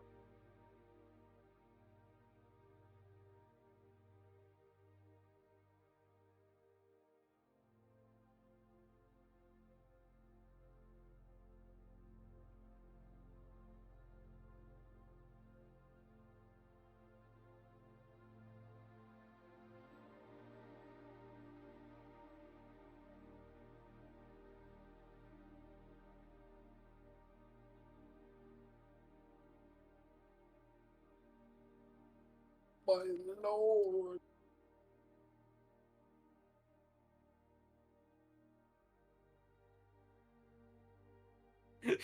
Jack's fucking Jack's mom and pop weren't looking after him. Apparently, they were looking after Neverin. Yep. Fucking crazy stuff, I'll tell you. The fact of the matter is this: on the five-time WCW champion, now can you dig that?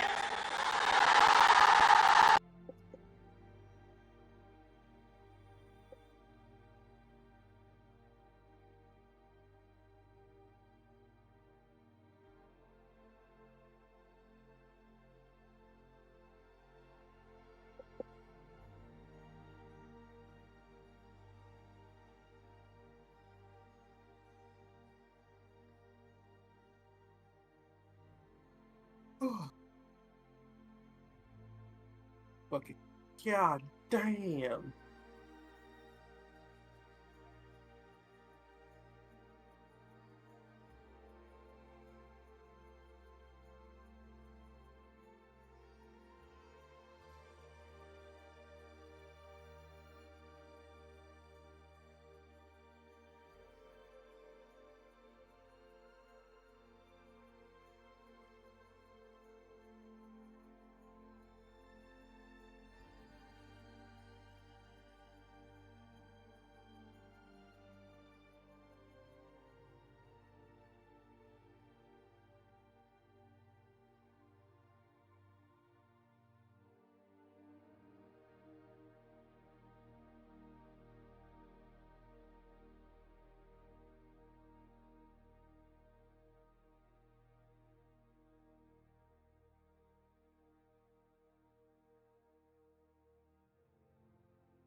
Friendly, are you here?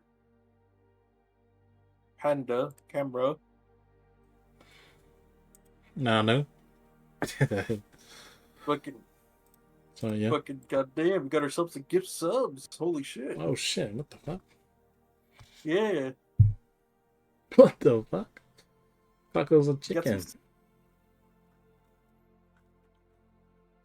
What the heck? This guy out of nowhere. not out of nowhere. Out of his He was one of pants. He was one of the people you raided, if I remember correctly, when they were doing D&D once. Ah, gee. Yeah, I'm like so lost. I can't remember. You're falling asleep now, Falling, aren't you? falling. Oh wait, I think I do remember. Yeah, you follow everybody that plays D&D. Yeah, gotta follow D&D guys. Man, you didn't have to do this gift, man, but much love, bro. Appreciate it all. It all goes to KFC. I mean, Goes to the bamboo addiction. nothing to do with chicken. Yeah, goes to bamboo. Yep.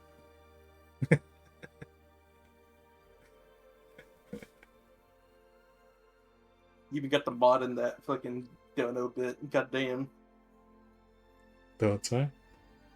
He got me. He got The you. fucking bot, yeah, the bot who isn't even subscribed to the channel.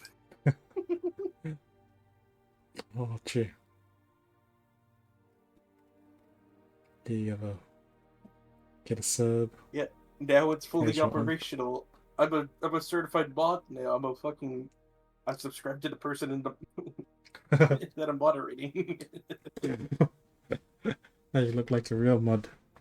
Yeah.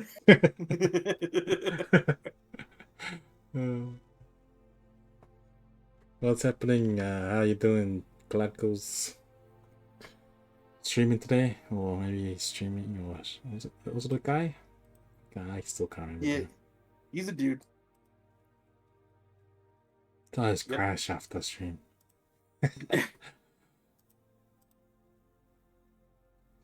Hype chest? What the hell's hype chest? Wait, what the hell? A hype chest? Oh my god. Choo choo. He's fucking Chuckle started the hype chest. Holy shit. My god. What's a hype chest? I don't know. It just It's came like up. it's basically what happens is it's like a hype train, it seems like. Oh. So like the more people who subscribe, the longer it gets, and the more rewards they get. It's just different emotes. Okay. Yeah, I've been on Twitch for ages. Yeah, you only stream it because old man brain.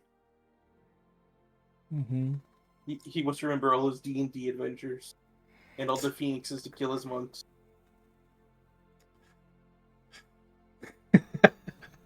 Oh yeah, when's the next monk?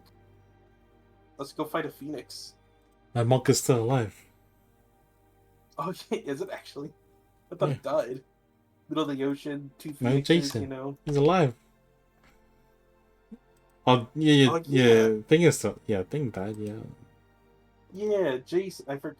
Doran has died, but yeah, Jason is the new monk. I mean, he did die. He just came back. Ooh, Jason. Oh yeah, Hello, I'm back. True. Yeah. I got Didn't it. Jason die? I thought he did. Yeah. Or was it somebody else?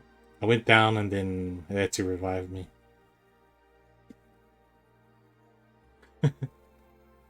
Welcome back. Yo, Welcome back. have you two written down the chapter 2? I wrote down my little paragraph. Nice. I Basic? wrote down mine as well in the form of a journal entry instead. That's good. I wrote- That's alright. I wrote it like Jack's doing a fucking autobiography. Yeah, I've written it down like yo man, this crazy shit going on. Trying to stay alive.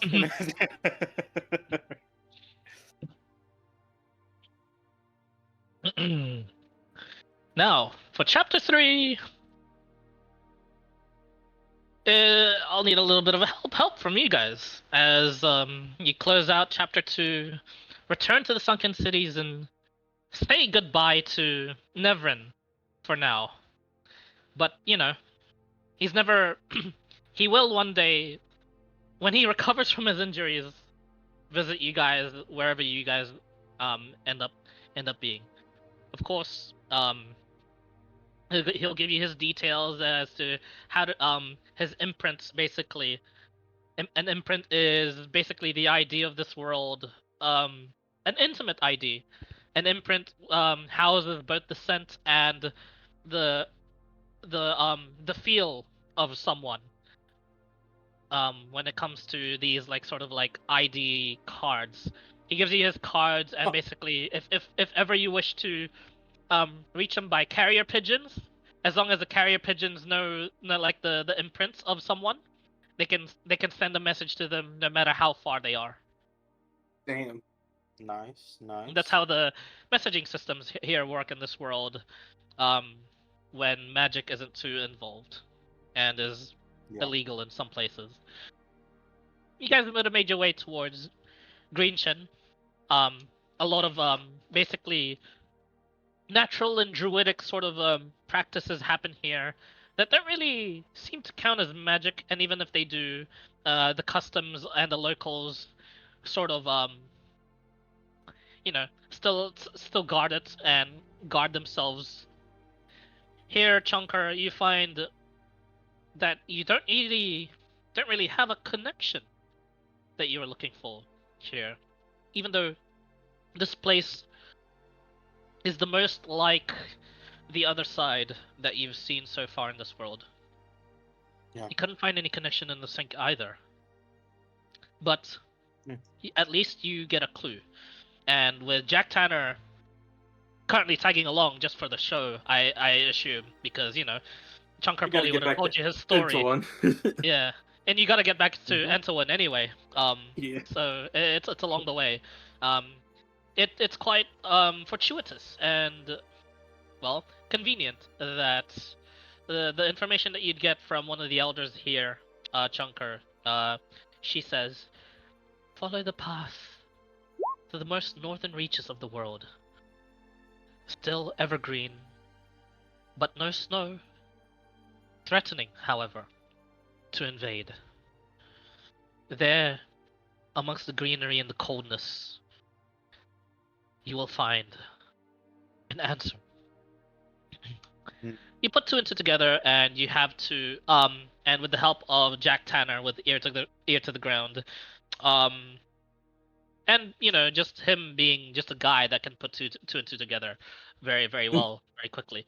You have to go to peak, actually. Peak. You're Yeah. It's Peak. peak. Absolute peak. Absolute peak. absolute peak. But by way of peak, we begin chapter 3 in Entwin. Oh, what a shithole of a city. This is Oh yeah. the sword break of this place. This is the New York of this world. This is, hey, watch it, I'm walking here as Yeah, I as- miss this place. as this shithole has all sorts of walks of life. As the nobles brush along with the pigs, and the pigs brush along with the peasants, and the pigs brush along with and then you realize, wow, Chunker, why is everyone calling the military authority here pigs? That's just rude. Mm. But you get the sense. You see, they abuse their authority. It's a large city where a lot of it is corrupt. A lot of it is lavish with life, luxurious, and well, lustful and luscious in some sort of places. As it gets a bit too relaxing for Jack Tanner, he can't help but just tense everywhere, as this is not your kind of place, Chunker. But you make it here to... what was it you'd like to do, honestly, Jack? There's probably something Yeah. you'd want to accomplish here. Gotta A get lot of back to money now, Mom too. Pa. Mom, Pa.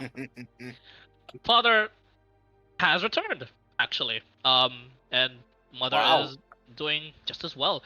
You find yourself in a relatively nice neighborhood in Entwin. It is just it is definitely just an apartment block. You're in the 3rd story, and when you knock on the door, and then bang bang bang, you hear your mother go, all right, I can hear. That must be you, right? As she opens the door and she goes, my son, you're the only Who one else that would knows it be, I have a... Ma? Yep, I know I have a hearing problem. Come here. And she brings you in for a hug. Hug I and was- kiss I on was- both cheeks. Hug Hug and kiss on both Yeah, cheeks. Yeah, not too hard, not too hard. You have a metal fucking arm, you piece of shit. Speaking of, I might need that a bit of fix as it kind of just flailed it about a bit. Oh, that's why you can't control it. What the heck did you do? No, he's your friend. Oh, yeah. He's a bit of a legend down in the southern areas of the continents. Calls himself Chunka. Chunka. He's a nice fella. I mean, Trust him. yeah. Hi. Nice to name meet you, explains Crystal. the appearance. Good to meet you. What is your mother's name, Jack Tanner? Surprise me, Mr. DM. Okay. Surprise me. Her name is Romania Tanner. Romania Tanner. Romania Tanner. Tanner. Monty for sure. And she's married to Grizel Tanner. Grizel. Yeah. Man. And they have a funny story about the origin of your name, Jack. They come from both such spontaneous grandparents whom you've never met, to name them as such names, that they decided to both, in spite of their grandparents, just call you Jack. So both of your parents must love you for them to spite their own parents and just go and just kill tradition just for you. Sure, you might not be too close to your father, but you respect him and he respects you enough, and your mother loves you, of course. And of course, you smell Chunka. You meet her, give her like a she gives a hand, and you shake her hand, meaty handshake. She's got a good grip. Of Definitely, you're like, is she the pants of this relationship? And you smell, wow, that smells amazing. And to you, Yeah. Jack, you're like, oh, smells like home. Nice. Looks like mother was cooking to eat. Need some help in the kitchen, Ma? It's like, oh no, I've got it covered. I think the gods were telling me you were coming home because I happened to cook just a lot more than usual. And of course, your father's home. so that's why I cooked a lot more than usual. But you know, you guys can share. You guys can share. She says, looking back, like to your father. Hold your horses, I'm coming. And your father is actually in the middle of like getting the ladle from the pot that, and he's actually just helping himself already. He's like, yes, my son. Can you keep distracting your mother for me, please? He's filling up his own. Pa, Oh, please, I mean, you go for the fucking jugular on this guy. Jesus Christ, Pa. You know you have a heart condition. Like, You know and her the- cooking's too good for you, too. I know, and in order to heal my heart, I need to eat as much as I can with the best quality food that I. Gets a smack on the back of his head. Ow! When did you sneak up on me, my darling? He's still putting stuff in his bowl. He's like, look, your son has a point. Just sit your ass down, please. We're all a family. Let's and we have a guest. Let's not be weird around the guest. Come on. And your father's Oh. just like, it's a bit too late, honey. Where do Hey. you want me to put my arm? He's like, oh, welcome back. Oh, shoot, son. Would you end up going for that? Hey, Chunka, do you remember the contract that we signed? Did it say we could tell where we were? I don't remember.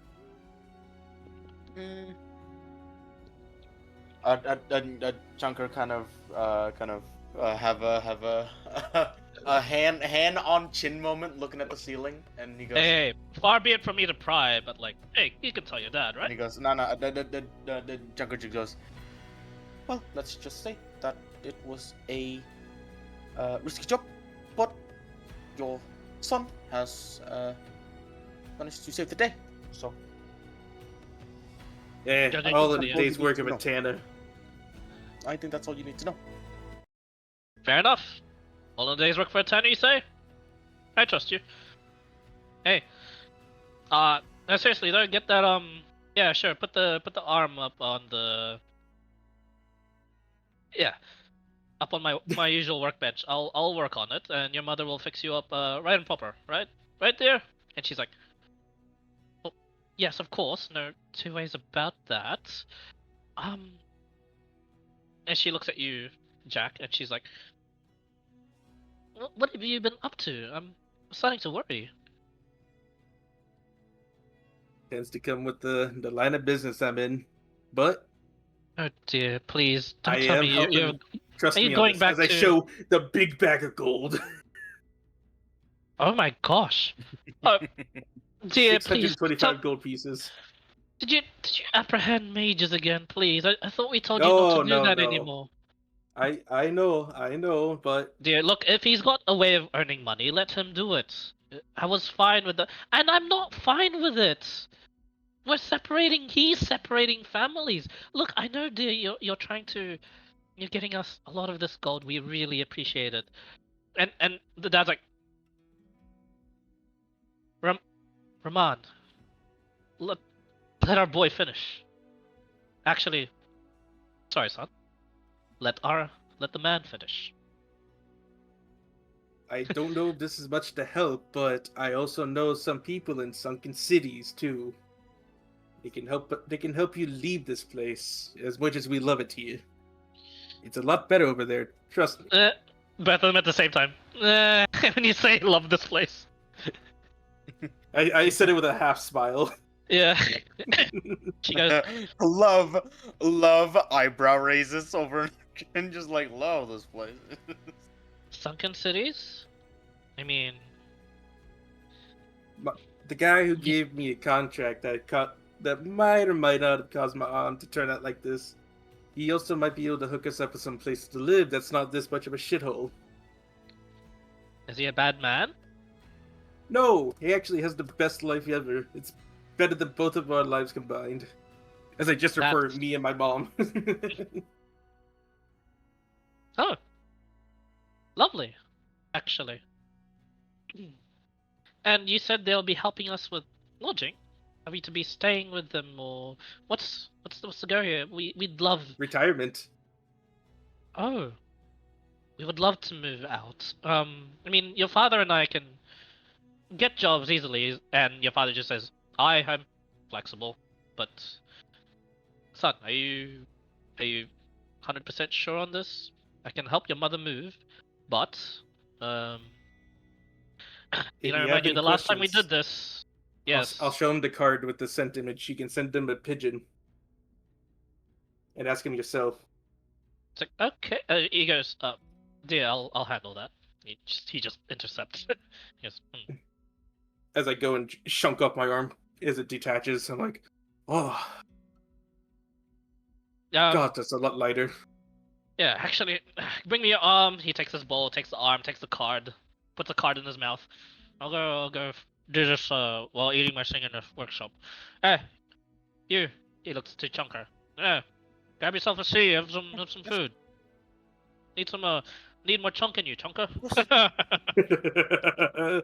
uh, Big ass mallet. Just slowly put it. Yeah, it's a humble Rubber to the home. side. Both the lounge and Yeah. the kitchen are one, and you see you don't see any sort of like bathroom here. You get the sense there's a communal bathroom at the end of the hallway for the residents. And you see like the workshop that Jack's father refers to as his own bedroom, actually.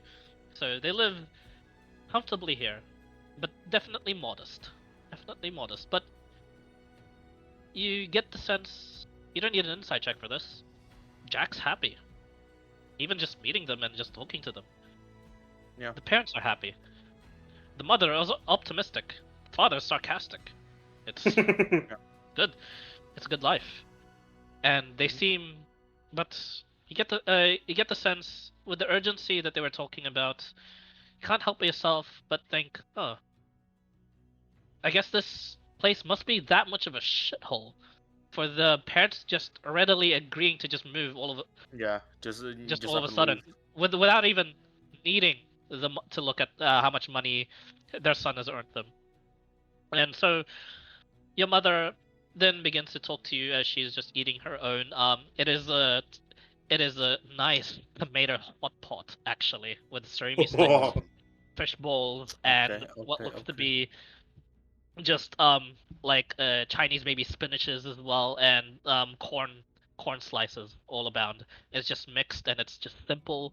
It can feed an army, and it's just great. It's sweet, it's bittersweet, and it's chunky afterwards. So you can tell they didn't skimp out on putting in actual meat in there too. Bits of tofu as well on the side. Should that be your preference as well? She seems to be ready for just in case someone vegetarian comes along. Yeah, but such was your mother. She used to be a chef, and now she's some sort of engineer. It's actually such a weird, yeah, it's such a weird sort of like life that she's led. But all the more for it. So, are you weird son of a gun? But she then begins to like ask you your travels, and you're reluctant to speaking about it with your father, but you can't help but just tell your mother a lot of it. Uh-huh. Yeah, you have a special bond with her, and she loves hearing the stories, and your mother, she's smart enough to not like just tattle. She's not the usual housewife to go to the other housewives and gossip. In fact, she's not that popular around here.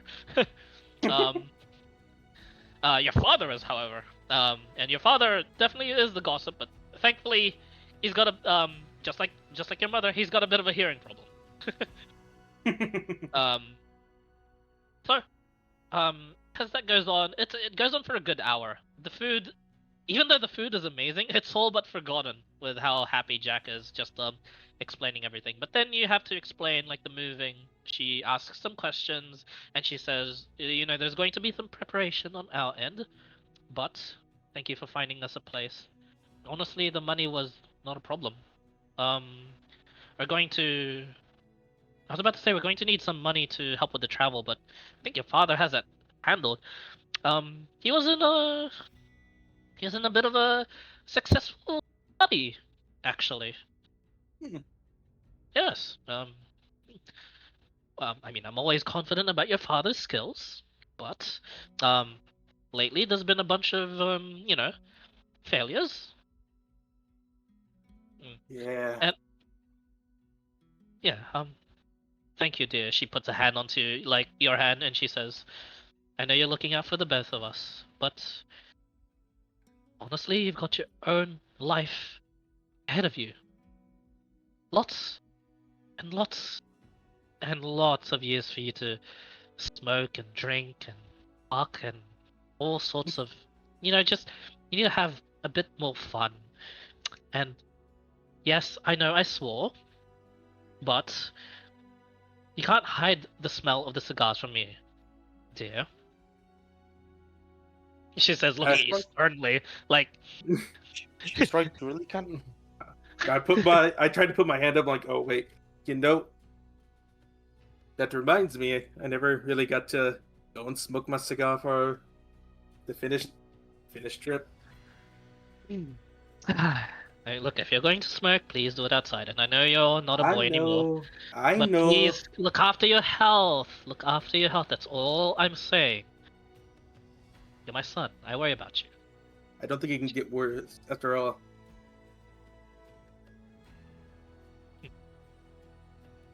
After all, surely the worst has already come and passed by now. After all, what more could I lose other than an arm and an eye?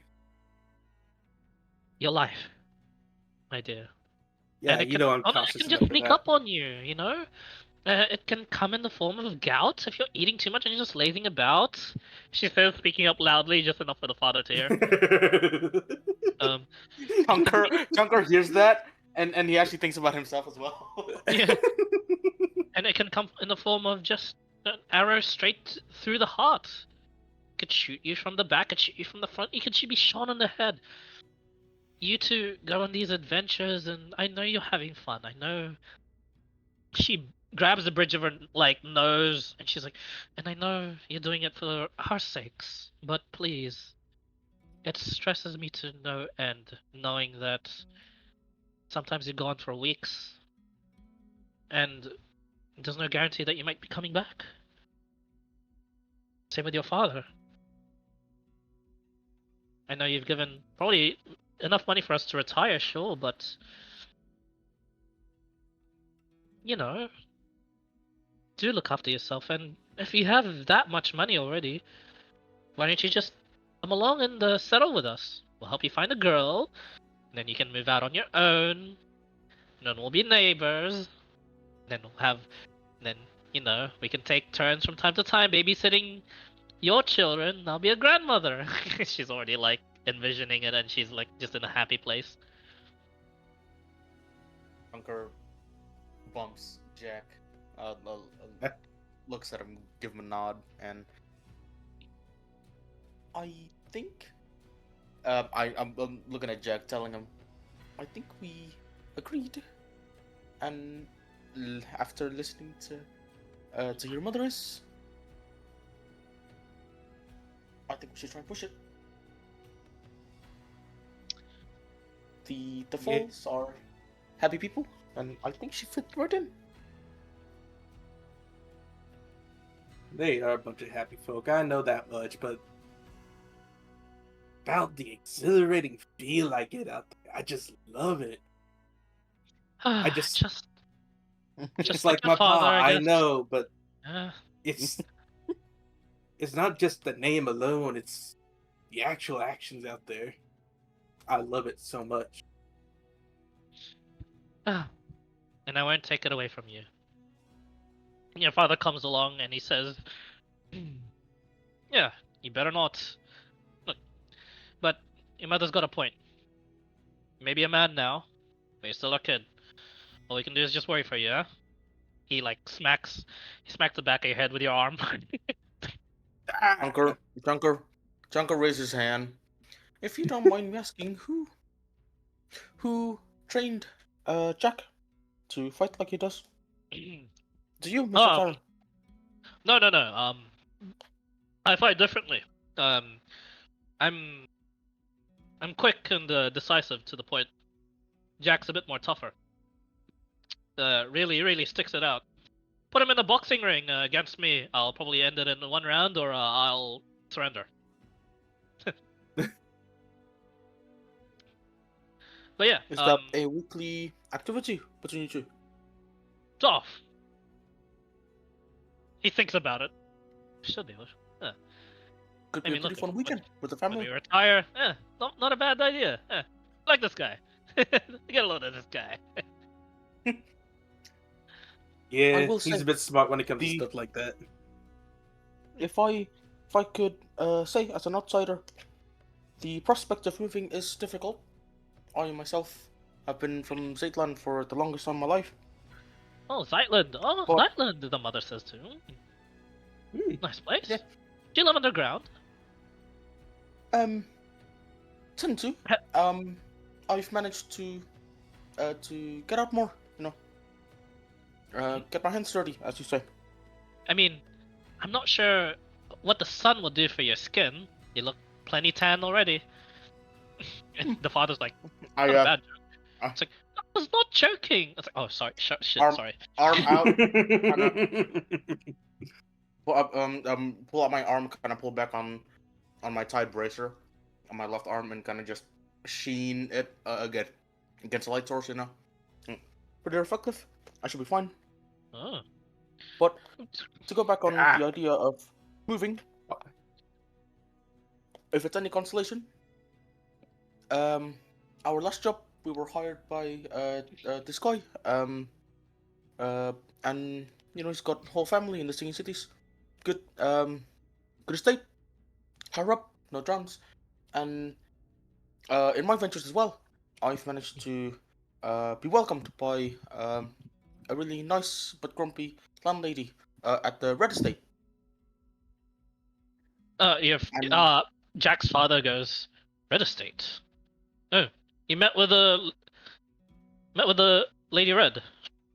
Yeah, that's right. Yeah, she offered me some place to stay. I didn't question her. I was grateful, and when she asked me to do some jobs, do some nice small jobs, I said of course, yeah. An eye for an eye seems fair, and it seems that I've managed to banded together some communities, and they made this whole village. If it's any consolation, if you do think about it for a little bit, this prospect of moving, you'd have at least 3 different places to hunker down. If it's anything, I wouldn't want to speak for Jack here, but seeing your relationship and your family and how it's been going and how much you two mean to him and how much he's told so much about you guys to us in our adventures, I consider it as a gift. Even if you're not expecting a gift from your own son, but I think if anything, it'd mean a lot to him to see you be more okay than you already are now. So just thought I'd give my perspective as a little bit of an outsider of the family, The mother smiles, and Jack's father doesn't really smile at all, but you see him like smirk a bit and he goes, huh. You're right, you are an outsider. But you've got some good eyes there. Honestly, Thank you for the food, by the I've way. already entrusted Jack with the major decisions of this family. We're not some traditional family that looks to always the man of the house for things. We look to one another and we work as a team. Everyone's got their own head, their own shoulders to support this head, and we look to the best decision and the best current point of time. I was helping move this family to where it is right now in Antolin. Jack made a name of it for himself and got some a lot of our funds. And his mother was always our support, quite literally in some cases, having to accompany us. We know what to do, and if Jack tells us this is the best course of action to move, we will move. So don't worry about it too much. We already have his best intentions at heart because he has ours. And there's a genuine smile, a rarity from him. And he goes, right. It's all I'm not gonna do the polishing. You can do that yourself, Jack. Um, there Another was a bit of an half-assed job. interesting. No, look, there was a bit of an interesting injury you had. I didn't expect most of the insides actually be crumpled up. Oh. You're gonna need to go back to the. It's not quite fixed yet, and I'm not gonna tell your mother to put it on you now unless you really need it now for whatever reason. It's hollowed out. But bunch of like the fucked up metals that have been grinded to dust for an extended period of use and no maintenance has been hollowed out. Go to the blacksmith, get some stainless steel ingots, come back here and I'll fill out the rest. Your mother can put it on you within the next 2 days, and then you can, you guys look like you have business elsewhere. You can see it in your eyes. So, Willing to wait just a couple more days there, Chunka? Or are you gonna go your own path?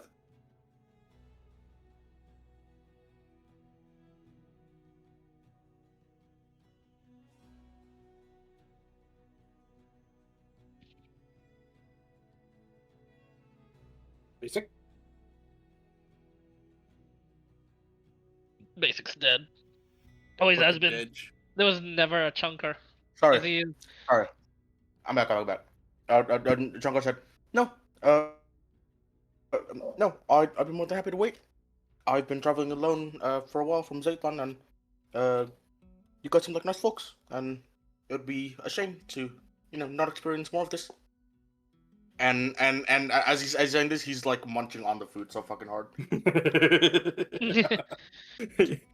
He goes, well, whatever business you have, I mean, the mother can do the rest of the fillings, actually.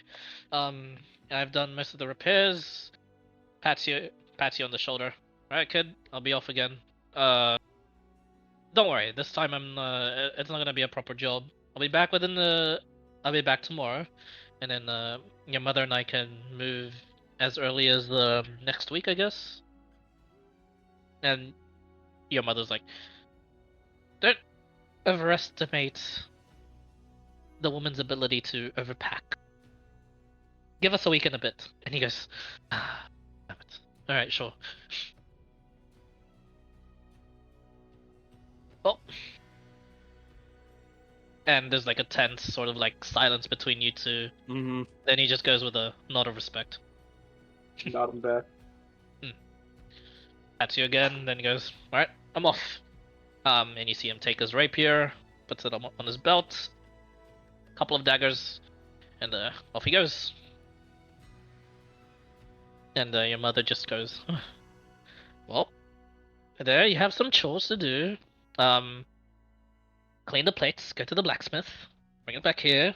Here, in the meantime, she attaches you just the first sort of like prosthetic, the makeshift before the metal one, and it's just a wooden arm.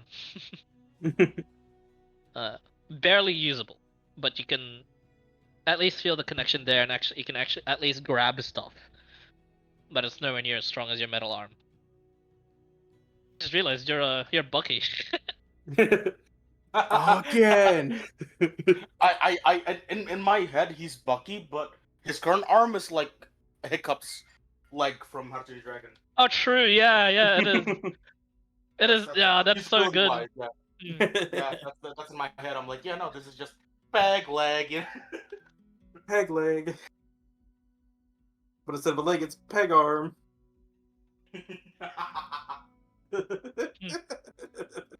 Oh my god, it's fucking fish legs. Holy shit, you're fish legs. You got Yeah, I'll get to doing the chores. Don't worry. I won't slack off here. I'll help around. And Oh, thank you, dear. He brings the dishes. Just Start cleaning. There's not much cleaning to do, but I guess go snoop around your father's room and clean whatever's he fucked around with, I guess. Other than that, I've got to do some grocery shopping, so I'll also be back, but not for too long. go to that blacksmith now. All right. Right on, Ma. Yep. Anyway, I'm proud of you, and I missed you, and I love you. She kisses you on the forehead. All right, I'm off. I love you too, Ma. Hehe. Thanks. And off she goes. There's always that sort of cheeky exchange when someone says I love you, the other says I love you too, and the third response is always oh thanks. It always happens between the three of you. And then yeah, not a problem. It goes by quickly. You get the stainless steel ingot. Not just minus like I don't know 25 gold for that. A bit pricey, but you know how it is around here with an Antoine being like a shitty place. It's also just got shitty economy. Yep. Your mother eventually like fixes your metal arm, affixes it to you by the next day, and you can leave. You can leave just as quick there, or you can wait for your father. Up to you. You guys can leave for peak as soon as possible. So I know this place like the back of my hand, basically, right? Back of Yes. my metal hand. Pretty much, yeah. Let's go ahead and hit up some of the places that are a bit more out of space. Go pick up some supplies for way to peak, just in case. You do have gold. What would you like? What's your request? Same with you, Chunker. Let's pull up the item list. Remember that magic items are a bit of a rarity, the- and you have to do like some dungeon diving into the sink for them, just like you did with Neverend. The scroll. Yep. The scroll doesn't need material, right? It just casts. Yes, it just casts. By the way, for that Okay. scroll, there's a fixed price on it. If you wish to sell it, Yeah. it is 5,000 gold. Oh, As a scale, the money you got just now, that'll set you for life, and Great. comfortably living your own house in the sunken cities as big as Neverend's. 5,000 gold is 10 times that. Yeah, 10 times that. Yeah. That's That is living in a that is castle. life. That's your That own is a castle. lifetime times 10. Yeah, That that's is your own lifetime times castle 10. at that That's point. crazy. Okay. Okay. So Chunker would sell it. Okay, trade his flute for a loot. flute for a loot, done. It's Entwin. He can definitely do that. Yeah. Also, minus 5 gold because he got ripped off. Yeah. Fair. Welcome to Entwin. Actually, sorry. No, retcon. Not a loot. Percussion. Cushion. Okay, what kind of percussion? Let's say. Okay. Snare drums. The equivalent of a snare drum in this world. The equivalent of a snare drum.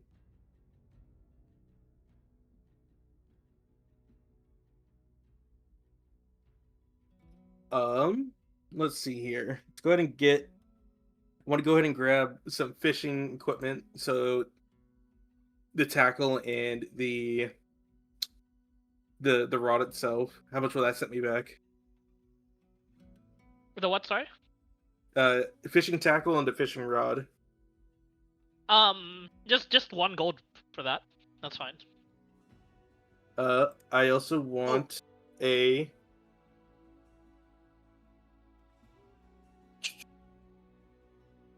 where is it? A healer's kit. Yeah, I was gonna Okay, say. that's PHB price for Chunker the buys healer's one kit. as well. Yep.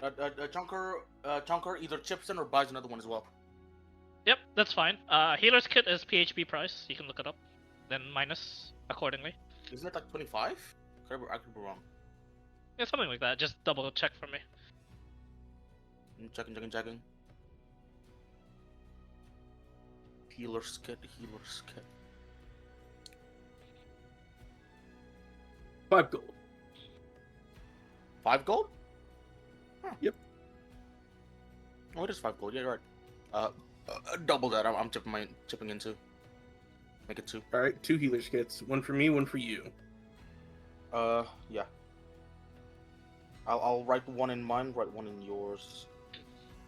Change that flute to a snare drum. Got the fishing tackle and loot.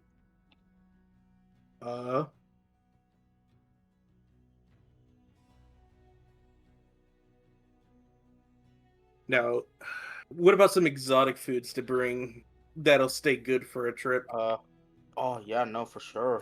Probably, honestly, and anything long lasting would be nice. Anything fermented would be really good. Yo, okay, wait a minute. Sourdough starter.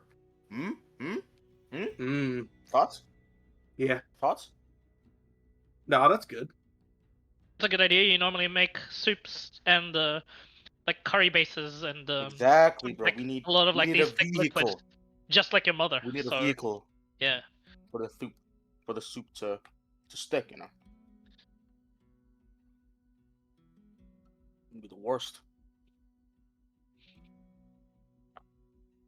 So, how much would just buying ingredients needed for basically I'd get say for bread ingredients, preserved meats that can be easily rehydrated, and then preserved vegetables too.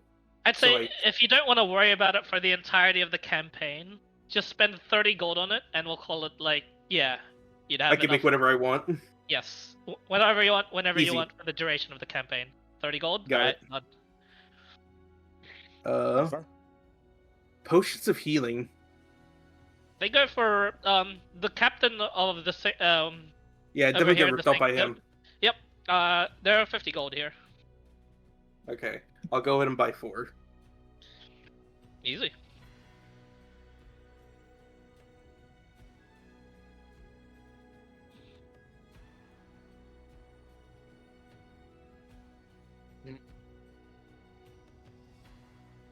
I have, as a barbarian, I have explorer's pack. What do you got? As a fighter. I also picked Explorer's Pack. Should we get a different pack? You think? That'd be the best. It depends on how much you can For a carry. bundle. Yeah. Let's see. I'm also I mean, gonna get hey, 19 a strength, bag of. 19 strength, 16 strength. I feel like Yeah, I'm currently at a 78 out of 95 encumbrance. I'm also wanting to buy a bag of 2 bags of ball bearings and 2 bags of caltron. Yep, not a problem. Oh, not a bad idea. Okay, maybe we hold off on that. You're finally a fighter that has enough strength to make use of all the Carry creativity. Because you usually play some dex fighters, don't you? Yeah. Oh!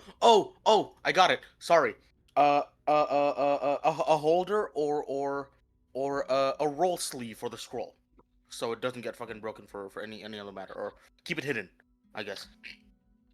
So mean, like a Those don't exist, but there is like binders, Binders could be nice. like a book binder. You can definitely just put a scroll in there too, technically. The thing is, it'll be like fully displayed if you open the page to it. Yeah, which it's like no. you're opening your Pokemon collection to a thief. Yeah, right. that's actually a good. Yeah. The thing is, I mean, that's a good way to like secure it. We got any we got 10 torches. I was gonna say a lantern, but probably overextending now. I'm gonna also get 2 alchemist fires and 2 vials of acid. They would be PHP price. Okay. Yeah, containers and shit. We have water skins, yeah? Each? We do. Yeah, it would start with our bag. I think we're thinking surface level. Do potion of healing exist in this world? No. Yeah, they do. I just bought 4. Oh, hold on. Okay.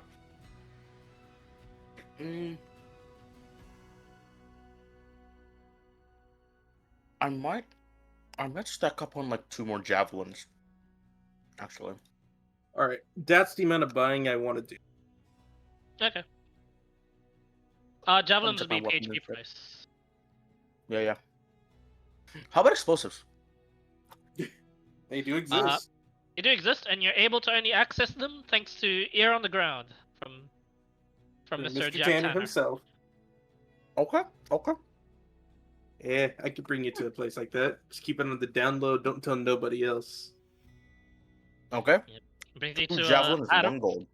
brings you to an out of the I'll way take it. bar. The out of the way bar brings the bartender brings you to one of the bathroom closets, and the bathroom closet just opens up to an underground place. And in this sort of like black marketplace of Entowin, there's all sorts of illegal trades here, including magic items. And you see now the dark side of Entowin, as you see caged up our slaves.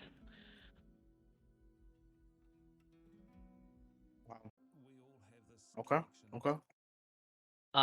If you guys want, you can buy hirelings. Okay, Withers. That would be something. And yeah, one of the proprietors is like, "Oh, Jack, my good dear, you're the man whose father I sold smoke bombs to, and you're the one that I sold that dagger that never comes back but always keeps stabbing the person. Did that work out well?"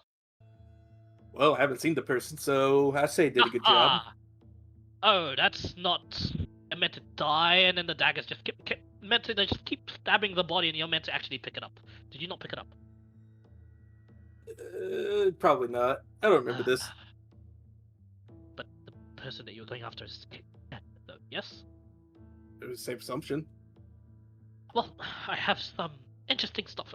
Hello, you're rather not so colourful dragonborn that I'm used to, but hello nonetheless.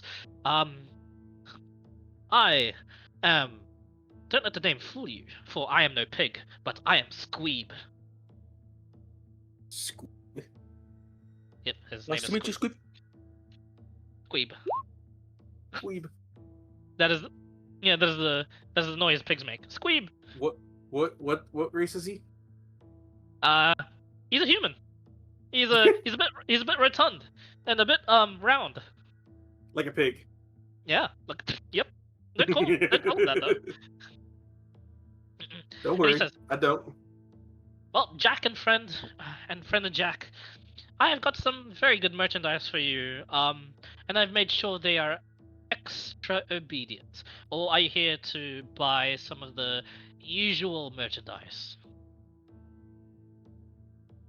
My compatriot here, he was looking for more of the making a force type items. Say no more. The usual merchandise it is, sure. Uh, smoke bombs go for 50 gold apiece. An actual, like those, like Bomberman bombs. Yep. They sell for 200 gold apiece, and they do force damage and fire damage. Should you wish to light them up and toss them. And he then brings up this one, and he's like, "Now this one I'm particularly proud of for just keeping, but these are packed, focused explosives, usually to destroy vault. Now you didn't hear it from me, but I'm willing to sell it to you since you've been such a long-time customer of mine. Although since I only have 2 of these, they will have to go for 600 gold apiece. He's willing to sell C4. 600 gold apiece. Wow. Packed explosives. And as a note, this is as strong as a C4's IRL. Do with that as you will. Like legitimate. Okay. But how stable is it? Stable. It's not blown up on him yet. Yeah, but I need to know exactly how stable, what it can endure before kaput. And he goes, Ask the dwarves that, not me. I'm only the middleman, the seller. Proprietor, actually. I mean, look, I'm surprised you have doubts of the quality of my works, Jack. I'm a little offended. You've been always buying from me. Of course I have. But I've never bought compacted explosives before. That's more my father's line. Okay, I okay. have no idea fair what this is. Fair enough, fair enough. Sorry. Hmm. Honestly, I don't want to test it out. It's very expensive, very powerful explosive. You think that I'd, look, I know information. Take some coin, but your friend, I would have told you if this was powerful or not, and I know it's powerful. It's a lot. The dwarves the dwarves that are actually around here have inspected the amount of gunpowder that go into this. They said it's packed, it's concentrated. It's the first time they've seen such concentration of the gunpowder. So do with that as you will. Maybe you're A in the prototype. yes. Actually, Yes, I guess it wait. is. Remind me above table. Remind me where the dwarves are in this continent, in this universe. Zeitland. Where you're Chunk will from. be immediately familiar. Yeah, would Chunk be immediately familiar with this? Legends of a concentrated explosive. You wouldn't be too familiar with it. Make a history check. Ooh, okay. Straight roll. 18. You'd know that some packed explosives are definitely like a research and development. You're not sure if it's out yet, but I guess if it's here, I guess it is. But at the same time, this is a black market area. Maybe it's not. Maybe this is truly the prototype. Okay. Nonetheless, this looks like the real deal, regardless. And how would you set these off? It's not like a normal light fuse and toss situation, am I correct? It is. You can also, with enough force, should you impact it with enough force, you can throw something to it and it will also explode. You can also throw it to something with enough force and it will explode.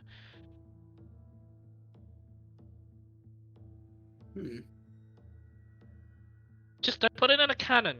You will explode the cannon before it explodes its target. So it is volatile in some sense, but it is packed enough where it's safe to carry around, even through turbulence. Well then, is this what you were looking for then, my friend? Because, there's the normal ones, and then you got this special one here. Ain't got nothing much, I believe. While he decides that, what other items you got for sale? More the dagger-esque. I'd sold the last sort of that kind of dagger to you. Dagger.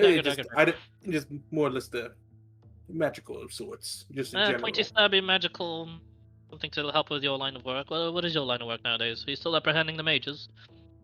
Every so often, yeah.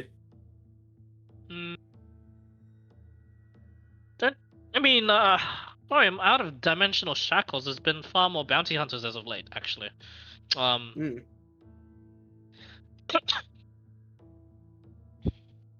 do have this chain whip, and he brandishes an odd weapon, and for as round and rotund as he is, you know this guy to be a weapon master, and he demonstrates everything. He usually is actually able to demonstrate everything that he sells, which is honestly extremely impressive. And he says, and he whips it around, just twirls it, and you watch as the weighted part of the whip is then just whipped onto something. He just whips an apple, and the apple just fucking explodes. I'll be right back. Yes, a warrior from a far-off land has died, and this sort of strange weapon has made its way towards me. It's not enchanted by any means, but if you can get good with it, it's going to be a deadly weapon. It is a mace whip. It is Trevor Belmont's whip. Yep. You won't be proficient in it, but should you wish to, you can buy it. Even a fighter? Yeah. Correct. You actually have to spend extra time to be proficient with this. So Yeah. he's selling it for 40 gold. Fuck it. Range 20 feet. 20 feet. Damage. Yep. Range is 20 feet. It's pretty good. And the damage of this, 2d8 bludgeoning. Oh. Oh. But you won't be proficient. Yeah. Yeah, fuck it, I'll buy it. I knew you would.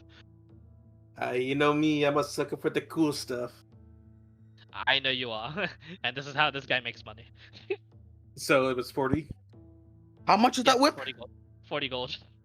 40? 40. Yep.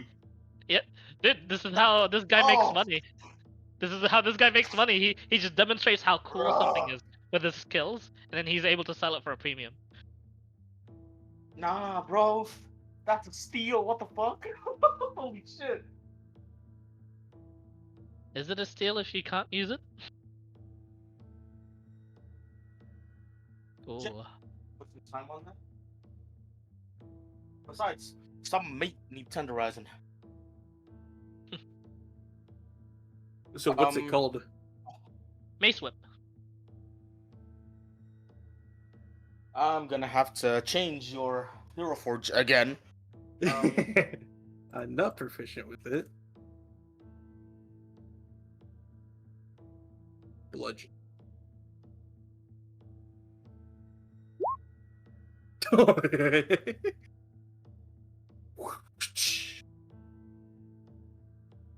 gotta spend some time with it, right? I do. My oh my.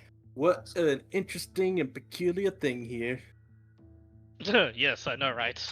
Hey, you did a fine job. Almost hit the target that you were meant to. As he sees you practice, like he puts another apple onto like just a far off desk for you to keep practicing on. And Yep. as he says that, he goes, I mean, I see you've come by a relatively large amount of gold, and you know, I seem to be lacking nowadays in my pocket, and I wish to relieve you of that burden. So may I interest in you in this? And he goes and like just brings you guys towards where the slave cages are, and it's always uneasy just walking through here. And you see him point to like just a little girl, blonde hair. She looks like about 10 years old. She looks sunken, sad, and you see a dimensional shackle around her neck. And you're like, what? And then he says, this one, I have talked to her a fine amount. Do not worry, this one was not tortured. She is not a warrior. However, as you can plainly tell, she knows magic. And an excessive amount of magic. I think magic in which she tells me she is blessed by the gods. And she like looks While up he's to telling you. me He this, looks up to I her. crouch down. Yeah, she looks to you. What are so her eyes are sunken in and kind of like dead, like, right? Yeah.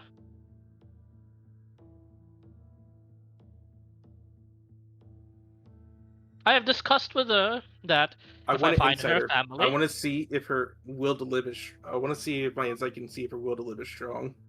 sure, as he explains. And I've agreed with her. She will be obedient to the seller, so long as she deems the seller also worthy. Make an insight. 17. As Queeb says, you know, he's also looking for someone worthy. She looks at you. The dead eyes begin to like just focus on into yours. She holds your gaze for quite a bit, and she says nothing. But a lot of that intense look that you get back from her, you return, and she does not cower. She wants to live. How much is she? No. Look, well, first I'll have to ask. She just says, yes. I'll go with them. And he goes, oh, interesting. Great. 100 gold. And as soon as you hear that, that's cheap as fuck for a slave. Chunker with no hesitation. For a magical Chunker slave. no hesitation gives the 100 gold. Chunker gives the gold. No hesitation. Would you like to be the I stick my hand out to her, the metal one. I guess it's a partnership. us. With you guys, okay. With us. Are you two together? Simple as Is this your boyfriend, Jack? Nah, compatriot. Please. I see. No judgment from me. I was just curious. I love gossip. You know, Of information course you is do. coin. Just like of course. just like my father. How's that old fool anyway? Haven't seen him in a year. He's alive, so I need to know. He'll meet you eventually if he wants to. Oh, you two are the same, man. Hey, I'll ignore him now, and I stick my hand out, and I say, hey kid, what's your name? Chunker pulls the merchant aside, talk to him about Zeitlin and that prototype. Well, Jack's talking. Continue. Yep. Jack first. And she says, Becky No last looks name. up at you with like hopeful eyes. She just shakes her head. No last name. Then, your name's Becky Tanner. Then. Okay.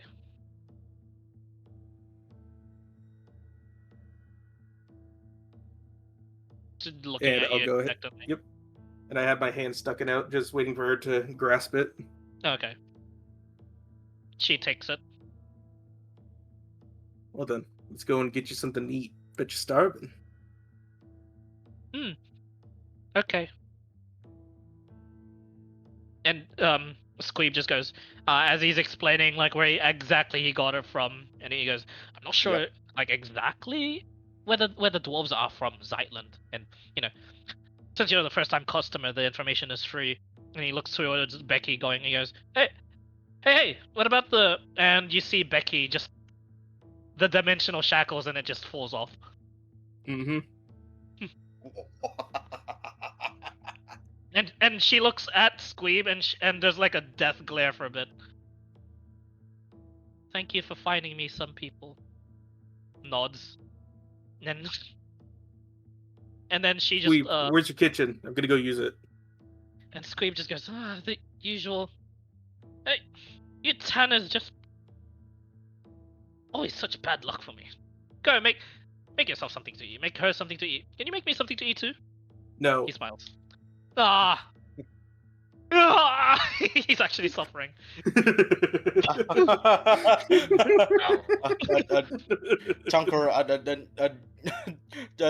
Chunker just sidestep a little bit closer. You're lucky he's in a good mood. I'm always lucky though. Whatever. I just wanted some good food, man. The best cooks in Chunker, the actually, city. no. Okay, no. We still got that onigiri, right? Still got that onigiri. It only lasts Chunker for kinda 8 pulls it out. hours. You ain't lost for 8 It hours. only lasts for 8 hours? Yeah. Oh, did you make more? No? Tell me you made more. I Before we would have left. made more.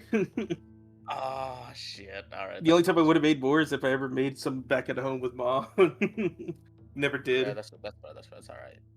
Yeah, no, that's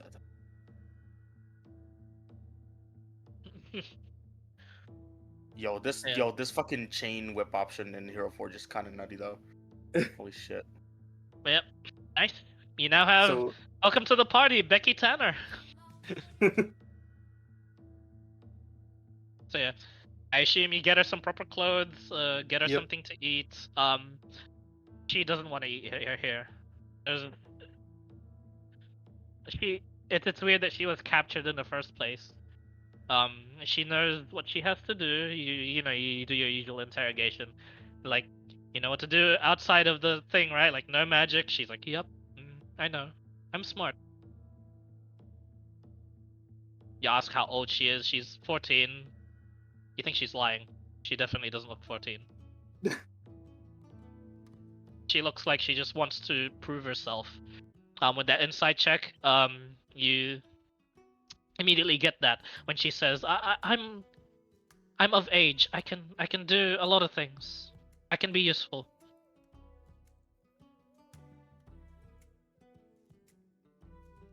And yeah, it looks like she's lived a hard life um before this. But Hmm. you sense a great amount of potential in this girl, especially with the fact that she can dispel something like a dimensional shackle with a touch. Yeah. Welcome to Out of Character. Good job. Good job on this decision. This is the Bethany of this world. Good luck with her. Oh, I my am not. lord. I do not regret that 100 gold, bro. I do not fucking regret it, bro. Fuck He's the that. Bethany of That this is for the world. people. Oh That my is the lord. people, bro. That's the people. Come on now. I'll give you a sheet. I'll make Becky the NPC. Please look after her. She has 4 HP.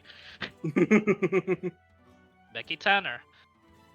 I'll make sure all players have access as well. Dog, Nah, yo, keep Mason, her you gotta secret. see Make this her fucking- only be Mason, in you gotta choker. see this fucking Hero Forge. Mason, you gotta see the fucking Hero Forge, man. Nah, for real. Okay, Alright, sorry. Nah, let I'm me just gonna see it. share this. I'm gonna share my screen for a second, bro. Yo, potential. What you think? What you think? It's supposed to be Trevor Belmont's Nah. whip. I don't got anything else. That is, I mean, technically, that is literally the closest thing to a Charles Belmont whip that I got. It's made of metal, right? There is Yeah, no is other it- metal whip in this. There are other, but there's not. That's not metal whip, bro. That's it. Is This is there the only one. Oh, This where's is the so sad. characters not being added? Deck? This is the only one. This is so sad. There's no other whip. Combat whip. It's like a little bit braided, you know. Yeah, But that's it. That's the only one. And frankly, bro, come on. it is kind of sick as Come fuck. on. It kind of goes hard. Frankly, come on. Yeah. Clyde, if you got time, Take the look at the whip. I'm sharing my screen. I'm sharing my screen. That's funny. It's actually kind of That's the kind of tri- bangers though. Holy. Trevor and Bethany. Trevor Belmont's whip, Trevor and and we found a Bethany. fucking Bethany. Oh my god, it is Trevor and Cypher. Oh no. It's Trevor and Cypher. Oh no. But instead of relationship, it's like father-daughter esque. Oh yeah. Damn, look at that whip. What the fuck? Yeah, I know, right? Nah, this angle kind of goated though. Look at this shit. This is like a fucking stand, bro. Look at this. Come on now. I like and that. that's the only metal whip too. I'm mad. Looks like a Like, what? scorpion tail of a whip. Yeah, I know, right? Mhm. Chain. Is that the only one? No, there's like a normal ass metal chain, but is it even gonna look good? I don't know. The chainsaw. Nah, it's boring as fuck. There's Maybe a chain this? trident. You have to Chain look for one with trident? like a Maybe that's chain mace.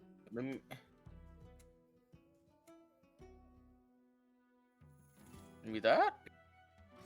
A normal ass fucking flail. Hold on, let me change my hand. Nah. It's got. You said No, it has right? 20 Okay. feet of reach, right? The whip. Clyde? What was that, sorry? It's 20 feet, right? The whip. Yes. I mean, Just- just like Trevor Belmont's whip, it like extend from the grip. No. This meteor hammer. I mean, The meteor hammer. it is bludgeoning. Oh, is this closest? That's pretty close. That Close. is pretty close. Flail. Sarigama. But come on. Yeah. This shit rocks. I'll find something more reasonable and then we can work from there. I Yeah. think this is pretty close. That or the Trident one is pretty damn close as well. Man. So that means you're gonna have to go and get a picture for her then, huh? For Becky Tanner. Oh, Yo, you want me to hero forge it? Hero Forge Becky. Hero forge Becky? Yeah. Might as well Mm. if you're up for it. Yep, there you go. That's the beginning stats of Becky Tanner. 11 AC, 4 HP. She knows Identify, Guiding Bolt, and Dispel Magic. Guiding Bolt and Ooh, Dispel Magic. Guiding Oh my Bolt. lord. And her traits Yeah, are no, anti-magic resistance. She is not affected by normal anti-magic. Ooh. That's already hell a yeah, bro. legendary trait. Yeah. Hold up. Yeah. Yeah, I think this is more reasonable, which is unfortunate because I really wanted that fucking Yeah, cool ass flip. you can tell if she's not like if she wasn't captured magically, she was definitely roughed up. So take good care of her, of course. But yep, there's Becky. She's not too energetic. She's introverted. She tends to stare at people, but she's got a good heart. Of course. We're not gonna let that The down. funny She thing has- is, it goes. She has It went from, mostly this expression to everyone. I love that. Jack Tanner's mom was like, "You need to go settle down, go get yourself a kid." I don't think she meant like this. Oh, there you go. Oh, 100 there you gold. go. Granddaughter, yeah. Granddaughter. There you go. You get the sense probably don't show Becky yet to your parents. They won't. No, absolutely. No, They for probably sure won't. not. Yeah. Yeah, not yet. They'll be questioning They'll- everything. They'll fuck it. They'll flip for sure. But Okay, this That's is why the you I have got your to, own your own apartment, your own hideout that you actually go to should you be under a bit of heat and should you need to just escape from not going to your parents for a while and you're being pursued. And you go back there with Becky and with Chunker. What does it look like? It's the most bare minimum thing you need to live. Really, it's kind of like Mom Paws, but it's a bit more fashion for him. There's a little designated area by the window where he goes and sits and smokes. There's a little designated area for where he actually does cooking, which is the nicest looking thing ever in the apartment. He actually keeps it top notch. Mm. And everything else is kind of the same. It's the bathroom is very basic. As long as the toilet, the sink, and the shower works, you're fine. Yeah, as The he leaves bedroom's very basic too. As he leaves Squeeb to his suffering of not getting to eat your food. Probably like for the 20th time you've turned him down. You instead go back to your apartment and rest up, get Becky some food. It's immediately she falls in love with it. The best thing she's ever eaten. But of course, a lot of people say that. But she really means it. Definitely, especially with her conditions being what they were and whatnot. And then eventually, you two are ready. Your parents get back to you and tell you that your father has sped up the process, thankfully, and made sure your mother's actually packed and they're actually getting set and ready to leave within the third day. So your father's efficient, and he actually made it back. And he says, he meets up with you just one-on-one before he does leave, and he says, "You said you had some retirement money for us." It's a bit less than now, but here's what I earned along my travels. I give him 350 gold pieces. He takes it. He takes a look at it. I recently went on a bit of a expenditure because I needed to acquire some things for my travels up to the peak with my friend. He nods. You see, he grabs like 5 gold from the sack, and then he just hands the rest back to you, and he says, These are for the drinks that you once stole. You once stole 5 gold just to get yourself drunk. Remember that night? I do. told you. Yeah. I knew where you were going. Yeah, I know. He just smiles, shakes his head, hands the rest of the 345 gold back to you, and he says, "It's yours." It's good enough to know that we're on the back of your minds, kid. Seriously. Take care of yourself. Buy some more shit for yourself. Don't worry. Yeah, the world sucks. People suck. I plan on making it a bit of a better place for some people I know. Good on you. And Least I can I'll keep do, your mother after safe. all. And yeah, I know. After all, you raised me. I have to be better than you. Alright, fuck off. Go on. He never said no, but he never said yes to that either. Always the vagary. Your father. As I leave, if he, I turn around to see if he's looking. I give him a middle finger.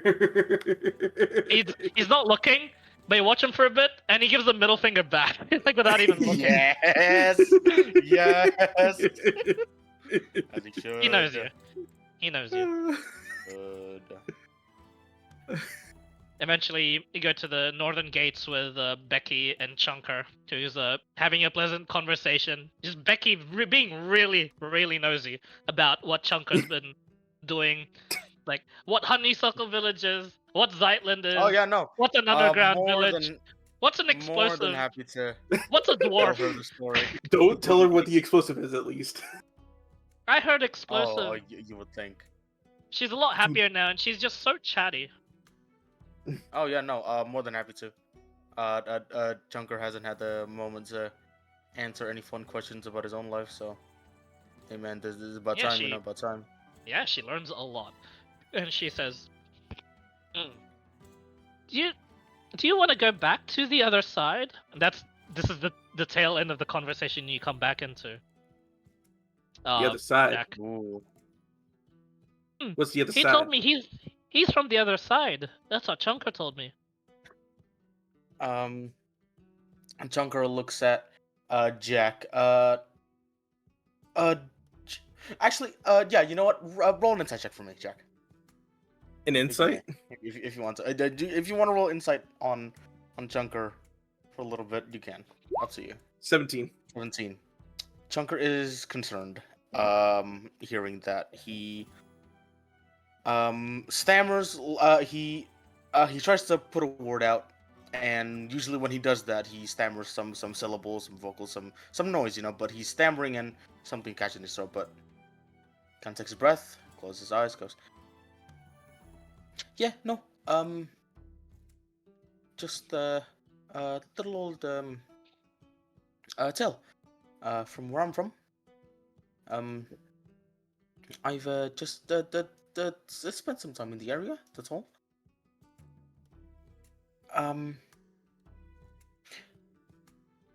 When I told you I chose either the content or the scroll, and you took the content and got the scroll, I was admittedly more ecstatic to get the scroll as well, because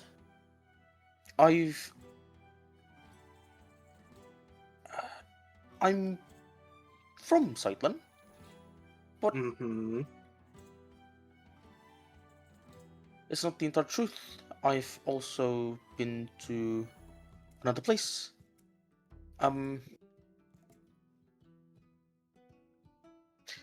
This place filled with all sorts of creatures. A lot of fun flying cats and underwater dogs and upside down caterpillars that float in the air. You know. Been to an entire place of magic? When I went there, I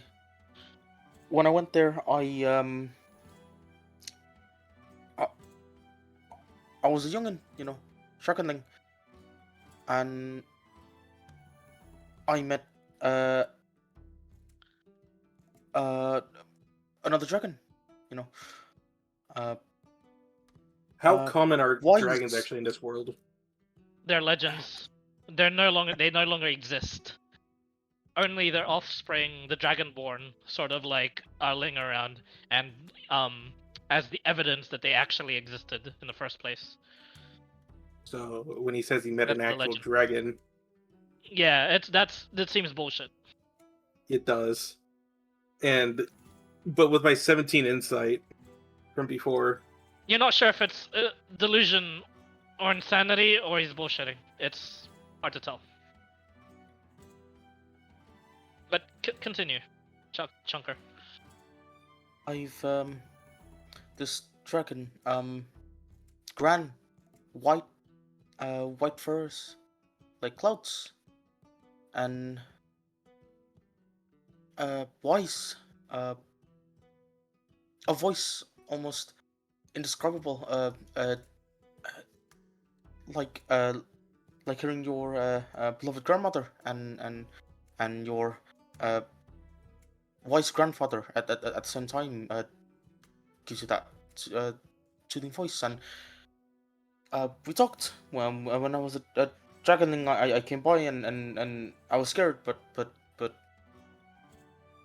they took me in, took care of me, kept me company, and they showed me how to get back home, back to Zeitlin, and uh uh they never left my side. I back when I was more young and not like nearly a decade ago, uh kept hearing their voice in my head, kind of guiding me where to go, and reminding me of the place that was. Is the And voice still there for you now? She says. She's. That's odd. You see in her eyes the both of you. She seems expectant. Yeah, I look down at her, and I go. Sometimes in every other dream, not every night, but when I manage to dream, in some nights I can hear their voice, um, faintly, but um, I usually take it as a gift or a reminder that what I had wasn't a dream when I was a kid. It was real. And he pulls the mall, the now transformed mall. Um, he kind of holds it down. He looks down at it. He glides his hand over it, over the bumps and grooves, the vines, the leather, the stone, almost radiating a heat and but radiating warmth and chill and coolness to it as well. This the this weapon of mine, it didn't come this way. When I was helping the people make and build honeysuckle, this happened, and I just took it as another sign that the other side was real, and I experienced it, and um I take it that it's a part of me now.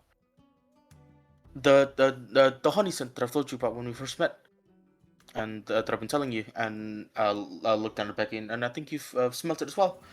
I think that was a residue from the other side, and you know, It's just I on don't you know if now. it's magic. I mean, Have you you tried used to smell it taking a constantly, shower? multiple I times. was But thinking the same honestly, thing. multiple times, yes. But the smell of sweet honey is sounds nice, and I think people can recognize me easier, you know. Mm. So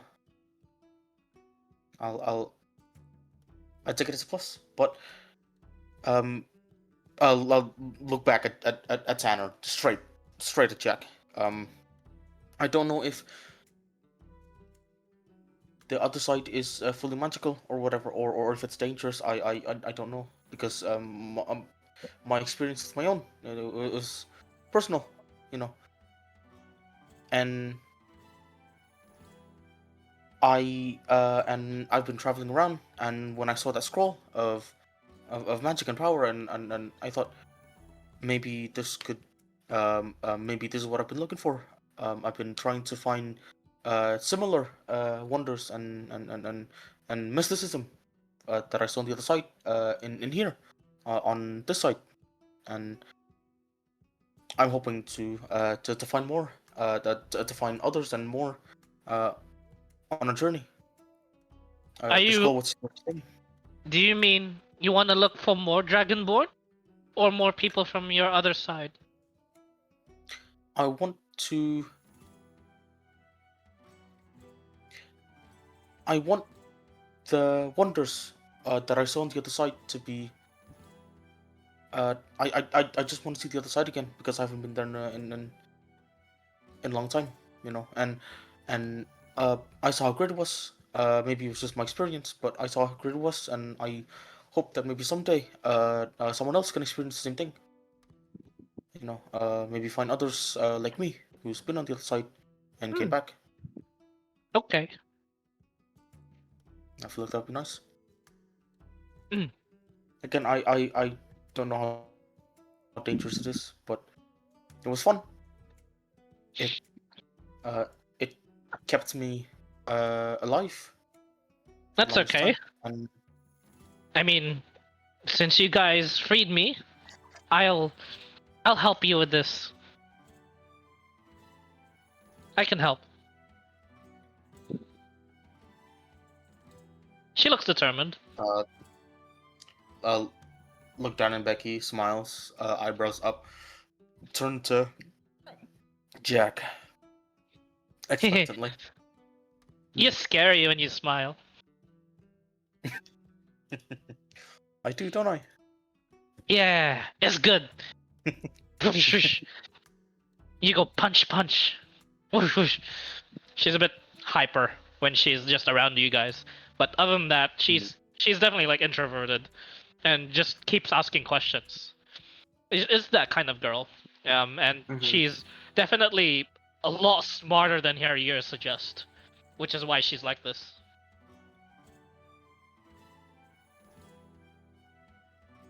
But yeah, for the most part, you know, Becky is only curious at like certain select times. Otherwise, you know, when you have conversations with her, she just repeats like the most interesting word you say. So once upon a time, onto like this journey. We'll skip to the journey now towards peak. You guys once said pine tree, and she's like pine tree, pine tree, pine tree. She just points at each one, and you're like thinking to yourself, all of these are pine trees. There's gonna be a lot of pointing. I see with my little eyes, pine trees. Pine tree. What did you say? Pine tree? That's not how you say it. It's pine tree. Pine tree. What I said. Pine tree. That's what I said. No, he said spine tree.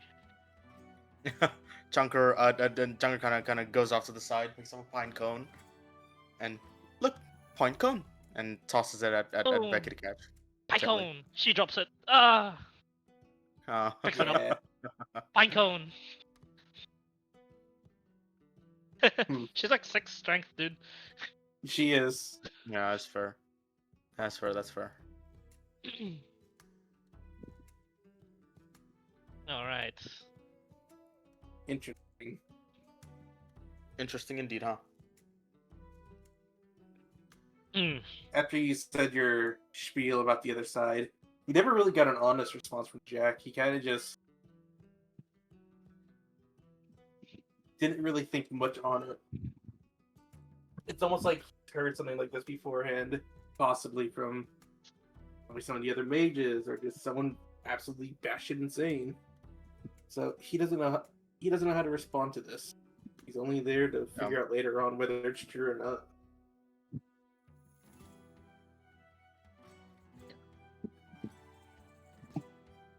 But yeah, we're off to peak. You have to peak, and such is life at peak. This small sort of militaristic town has got an event to it. I mean, you guys wouldn't have known, but I guess fate and destiny would have led you here, as well as all these other adventures that have slowly trickled their way here. You two would have been the last, I'd say.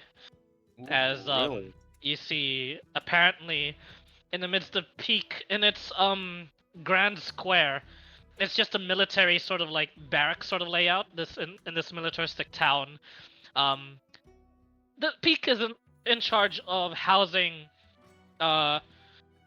a lot of Antoine's military in order to fend off the threats from the north. There's a lot of just like mythical creatures that come from the ice sheets, mostly sea creatures that tend to want to invade Antoine. All repelled there, all usually also brought and lured to Peak.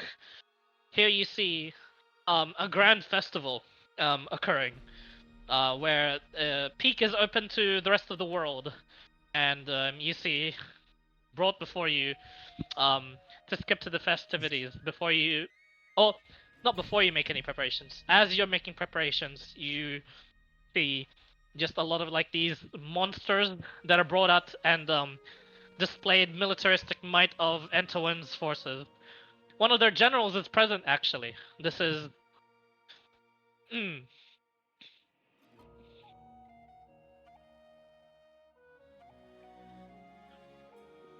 This is General Chris Wasren. Let me. Chris was right. Chris was Ren. Chris Wasren.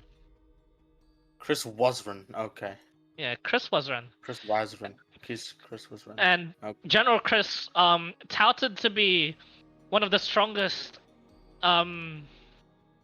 He's human. He's like the epitome of like the military, of what you'd expect, like what people would post on their posters and whatnot for a face of the military.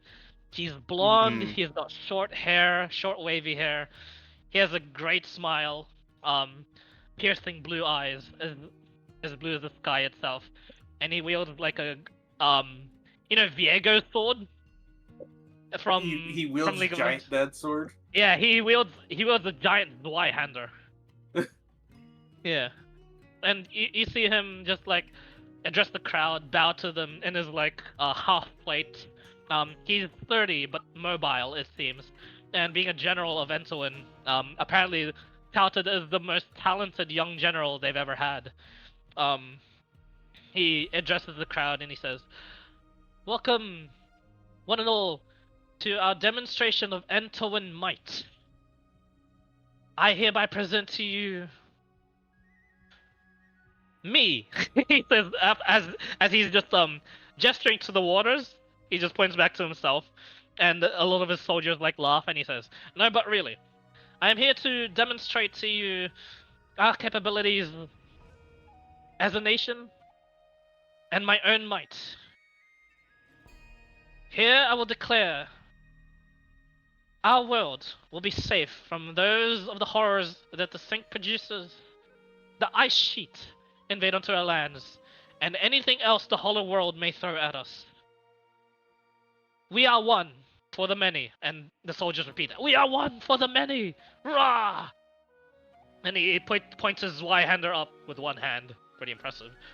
And he then goes, "As such, my opponent." He still gestures to the water. And he's like, "Huh? Where's that thing?" It's like, "Sir, the lures are not working." It's like, "Are you sure the lures are not working?" Sorry, technical difficulties, everyone. Technical difficulties. This always happens every year. What are you doing? Just bring it out. And it is brought out. You watch as some of like the chains that are like just fastened to this creature to help bring it out.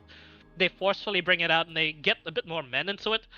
Put your backs into it. Oh, can we have some of the volunteers in the crowd that are strong? Any of you go up to go and help pull it out? I look at Chunk. I look at Tanner. We both give a deep sigh.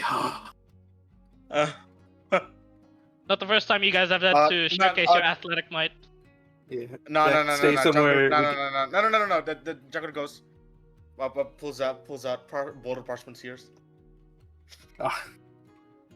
As you guys are doing that, He goes. Becky's already running to go help. I got her. It's like, "Oh, look at this! Little Missy wants to help too. Who's the caretaker? Oh, you two. Hey, are you sure you?" As you run past the general, he goes, "Oh, sure, all right." And then, both of you make a perception check.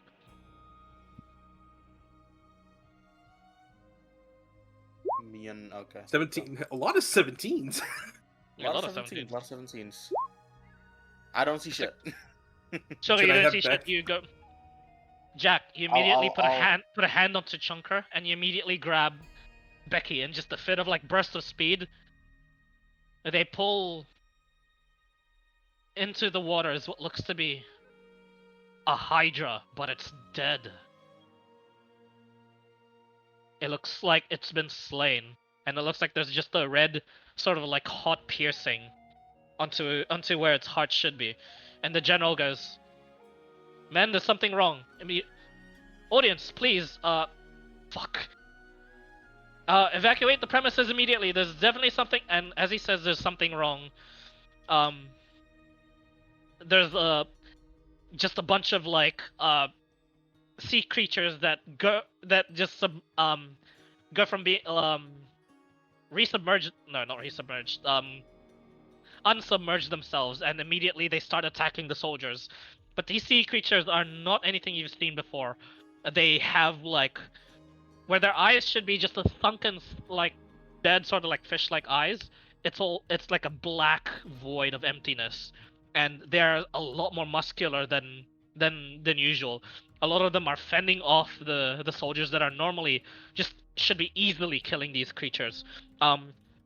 There's no casualties for now, but they're caused a retreat. The general makes some quick adjustments to this, and as he says that,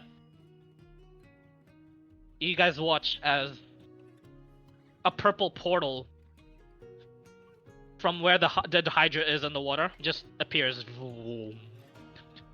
And you guys, the both of you, make a wisdom saving throw, please. Eh? Same Oh. with Becky. +0, baby. What's 18. zero, baby? Natural one for Becky. No, Becky. Oh. Is it magical or some shit? Thought Becky It got is magical, yes. What's that? 4. Nice. Yeah, I'm getting blasted. Becky, Chunker, and Jack. You three can't help but be frightened, and as you're frightened this way, your movement speed is set to 0. Becky is terrified, and she immediately she can't turn her head back as you guys see through the portal a maddening, endless abyss of black night. As this portal opens up, you see what looks to be these strange, alien-like creatures. Faceless, void creatures. Bipedal, but at the same time showing no form of being a humanoid. Carrying, 4 of them carrying what looks to be like this dark metal made of night throne. As you guys are all frozen in the spot, unable to do anything. There is a humanoid in this on this throne. You watch as the general makes more orders. He seems to be unaffected, and he points his Y-hander to this invader, and he says, "You, back from whence you came, invader. You face the might of Entolin," and he prepares himself. And this figure on the throne, this it looks like a human, but the eyes themselves are bloodshot. The pupils a bright fiery coal, like bright fiery orange, but it only looks cold when you look at it. His dripping black hair seems to be wet with some sort of black ooze. The rest of his like outfit seems to be some sort of like mage's robes, but with like black ooze dripping from the bottom of it. And he just all this guy says is let's see. This guy just puts up a finger and he says, and when he speaks, everyone can hear it in their minds. And this is new to you guys. Telekinesis. Yeah, telekinetic powers are just telepathy, are just new to you guys. And he just says, "If you acknowledge any gods, Start Pray. praying now. And Yeah, yes. he just points up a finger, and he goes, "This world shall burn. I'm sorry, everyone." And as he points the finger, ting, there's like a purple, like sort of like line that he draws, and it just disappears. And you hear the tearing of magic, of space and time above you, as all of a sudden,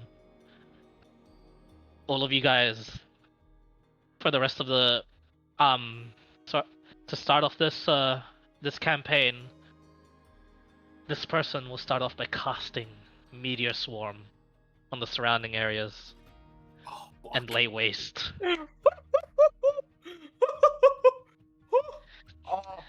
Oh, do I hold And- person this fucker right now? Do I force As you right guys- now?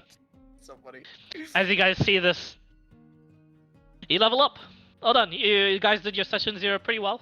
So I'm awarding Let's you with go. starting out the campaign with a level. So don't worry. level the 3. level 3 will be in Level effect. 3 bingus. Woohoo! Yo, should I cast Force Cage like off rip on that fucker? Oh, I'm so tempted. There will be many tools to try and prevent this guy from wiping you guys off the bat, but they will be limited. Like I said, It will be limited. like I said for like I told you guys, this might end in session 1. Yeah, this might end on session 1. You're right.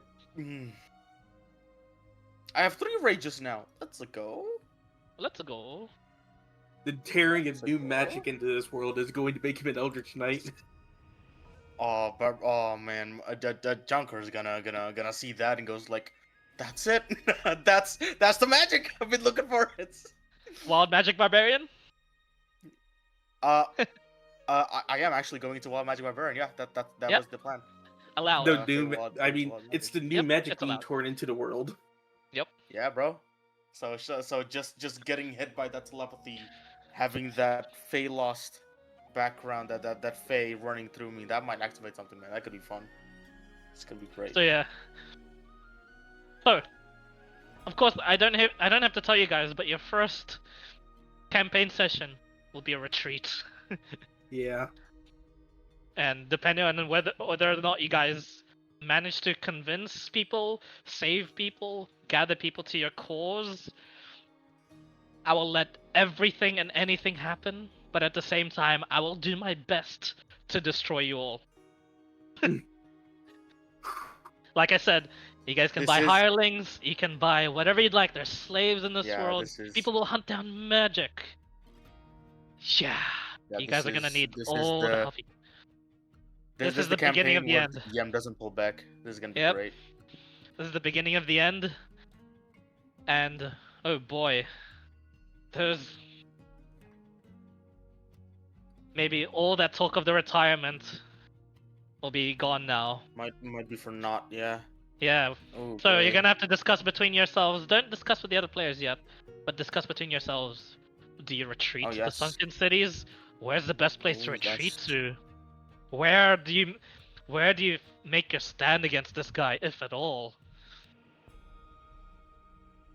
And how long will Becky stay alive?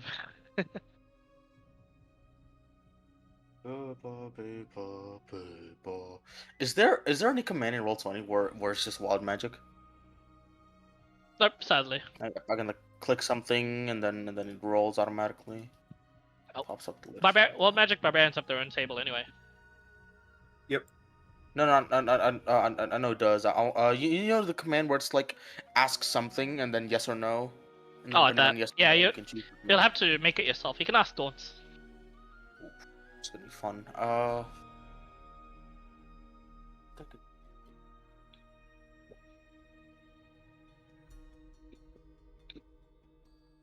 I can just copy paste this technically.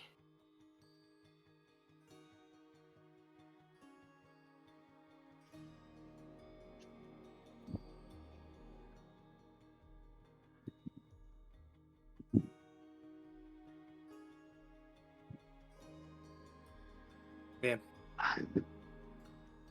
as the Alright, let's get green. corruption invades. Shield, absorb elements.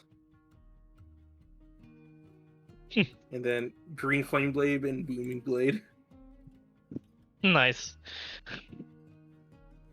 And This is gonna be a fun the time. best looking Eldritch Knight so far. Strength of 19 and whatever your dex is. Yeah, man.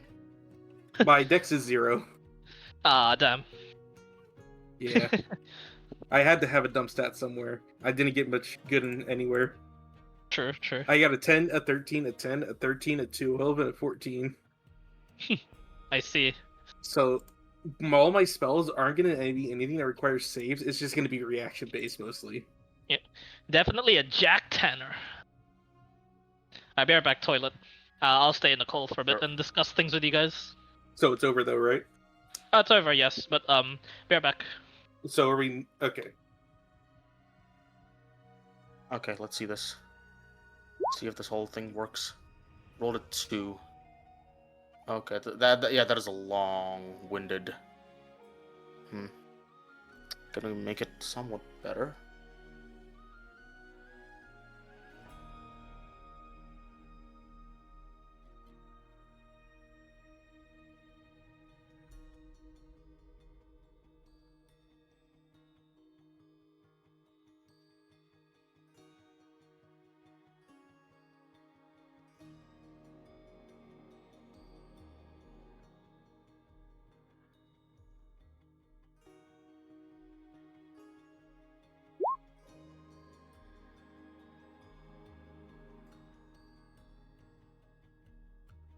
I don't want it to be just a wall of text. It's gonna be super duper confusing. Yeah.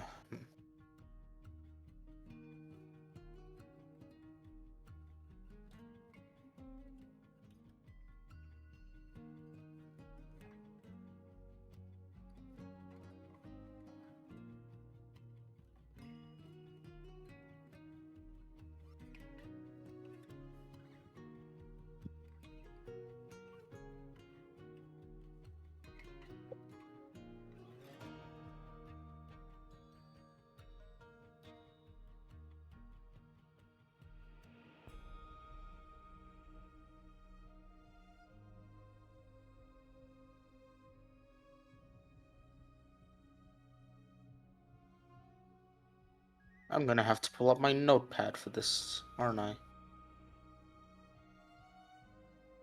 Thought I will.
I do have. Hold on.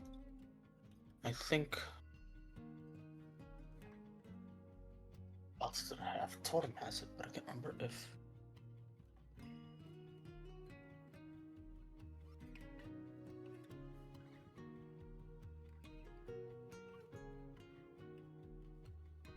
Hello, hello. That's gonna be.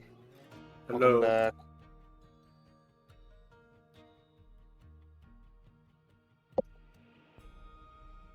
I'll be around. Let me know if you guys have any questions and stuff. What's a good third ability with low int for me to take for spell? I have For a spell, you're going Eldritch Knight? Wait. Yeah. You are. Shit. Like I said, the new Any- tier of magic has Okay, given him then, the yeah, ability. then, I mean, anything that doesn't require a roll, right? So anything that Yeah, that's affects what, I already you have shield and roll- absorb elements. Okay. But I need one then more. maybe. I'll double check what the spell lists are. I'll double check what the spell lists are. Concentration. Bobby, Bobby, Bobby, Bobby, Bobby. I actually had that song playing as we go. Oh wait, no, I have a fighter character. Who was my fighter character? You Bisco, know You're what? just getting right. magic after all. I went to change Was it that, Bisco? right? No, it wasn't Bisco. It wasn't Bisco. What was that? I had another. I had. Fuck. Where was it? Spire Misery? No. I want to change my fuck you, Dons. I had a character that had. I had a battle master. Who was my battle master? Fuck.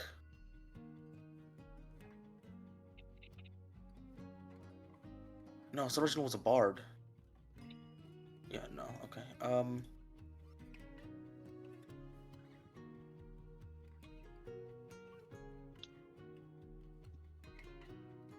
Nope.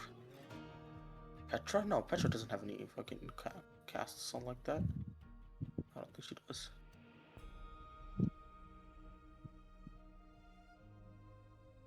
I played a fire character, but I can't remember who I played as though. John! Fucking John! Yeah, that's right. Holy shit. I have it. Hold on. Let me see if I can just copy paste all of it. One more.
What? What you laughing? Oh? Oh, in general? What, he's talking about me? It's gonna be like when John Wick got excommunicated, but he ain't got no pencil.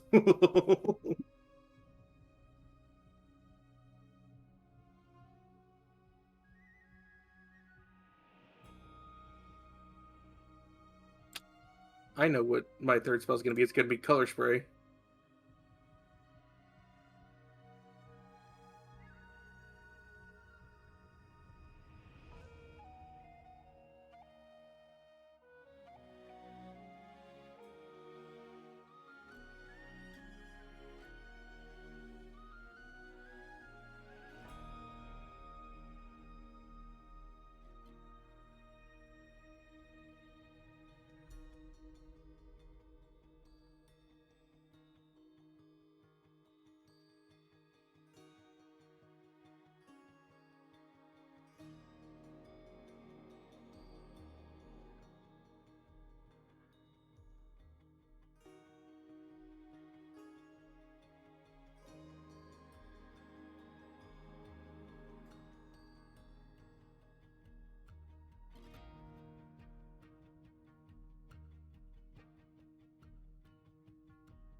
God, that is just a fucking goddamn Tex barf explosion.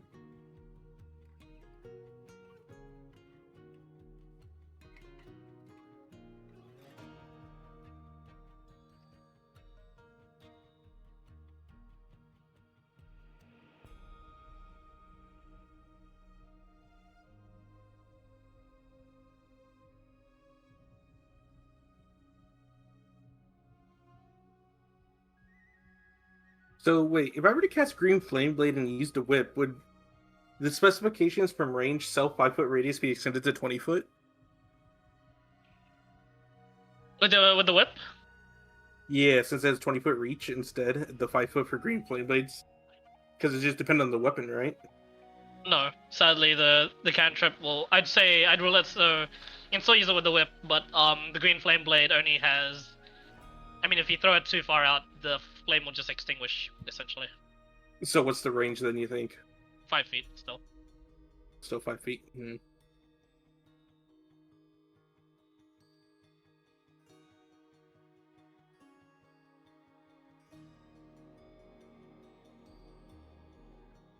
Wait, actually, what does the cantrip say? You brandish weapon, you use it to spell casting, and make a melee attack with it. But the Technically, whip it's a is melee being used as a attack. melee attack. Yeah. No, never mind. Yeah, 20 feet. I thought there was a fixed value onto the spell itself. Since it's not, you can use it at 20 feet. Okay. I'm looking through everything. Let's hope this command prompt works.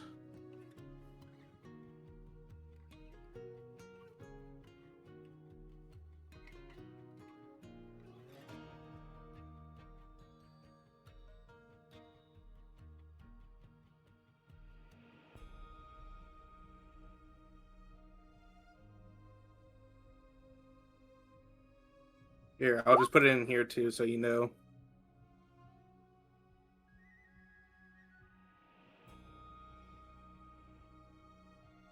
Dante's right. Roll table is an option.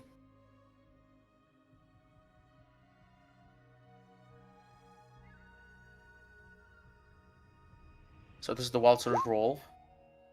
Roll a 1, and then I click this. Question which one it is. I can pick 1 from 8, and then 1. Wild surge affect each creature of your choice. There you go. Okay, so yeah, it's just gonna be 2 different buttons, which is fine. I don't mind.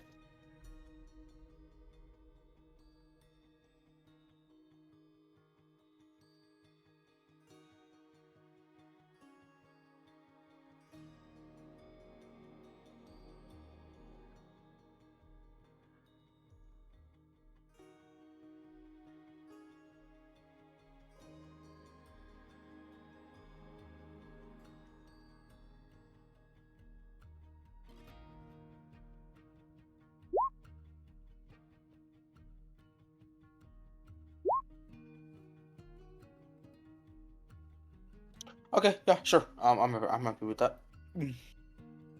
Oh, did you roll XP by the way, Mason? Already? No, I've been doing this real quick. Alright, let me see. Yeah, let me. I'm getting my spells in. Yeah. I want to see the thingamajig that y'all got as Eldritch Knights. Level 3, you're still first level, right? That doesn't need saving throws and yada. I mean, Yeah, I already found it. I get already found it? shield absorb elements, and I got color spray. color spray doesn't that require save? No, it's HP. No, yep, you roll 6d10, and you just start subtracting that health from the lowest enemy. Right. I'm looking at other like utility spells as well for Eldritch Knight. Alarm, False Life, Featherfall, Find Familiar, Fog Cloud, Grease. No, you're wearing armor. Never mind. Magic Missile, maybe? No. If I want guaranteed Yeah, damage, that'd be- yeah. And anything ritual is good too, because you got limited spell slots, right? So something like Census Floating Disc, Unseen Servant. What else is ritual? Identify, undidentify. Guiding Hand, Comprehend Language, Detect Magic. Shit. Kid has it. Kid has it. That's right. Alarm for a minute. Alarm for 11 minutes. Ain't too bad. How many worlds must be bombarded? That's a What? bad thing for us.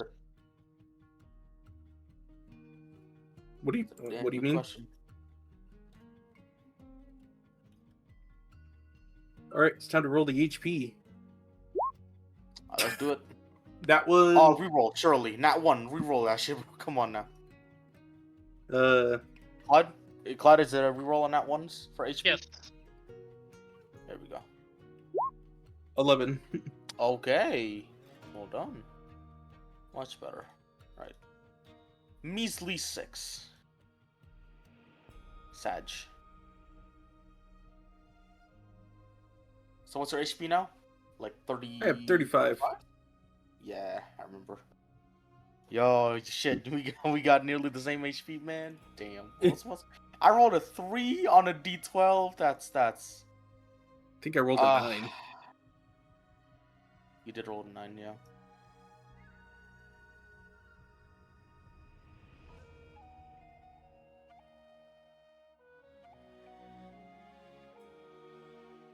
Crazy.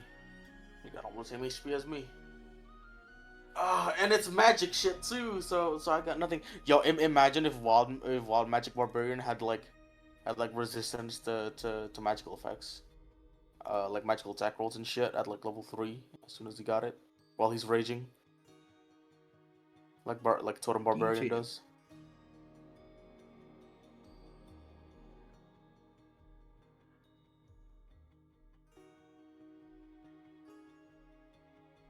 How many spell slots does Becky have? You didn't put it down anywhere. Clyde? Oh, he's gone. No spell slots. Wait, no spell slots. Those are innate. As in. Innate. So she can use them in a limited amount. Yes. Oh, There's she a big Giga downside. Sorcerer. There's a big downside to dispel magic. That's a range of touch for her. Yeah. Oh, yeah. Ooh, that's so she Giga Sorcerer. Oh man. All right. Okay. That's gonna be fun.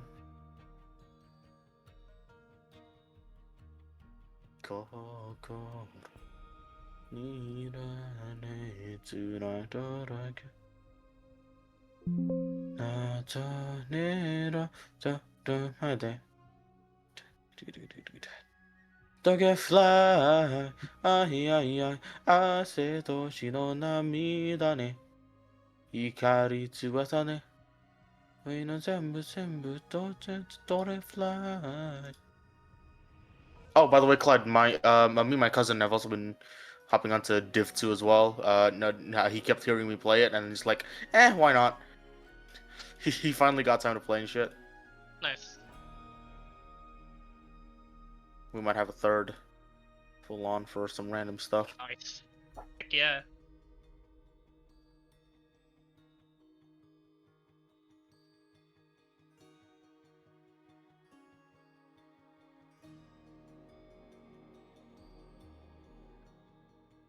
Ai ai ai, 汗と血の涙ね。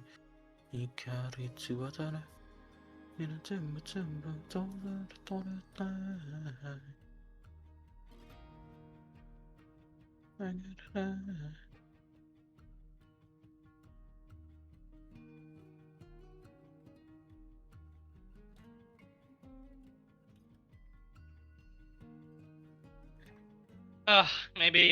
Maybe I'll retreat. I've just been looking at What's the battle? Cyberstan. Just out of revenge for just a whole week now. Just looming over Cyberstan. Waiting for the day we can come back in. Yep. I'll retreat for now.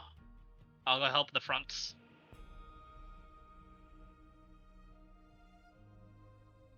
What's the front currently? Where did we get pushed back? K. K, okay. That's the planet's name. It's literally just K. Yeah. But it's in the same front as Fury, Cherpessa 4, Karen Prime. So it's around Martell and Marfark, where we used to do a lot of our automaton days, way back when. Right. But they have control of that, we do not. There has been in order to bombard Lestat to prevent them from using it as a staging ground. But I don't think it's a good idea. If we bomb too much of our places, we won't have footholds. It'll just be neutral ground for for them to just counterattack us really quickly.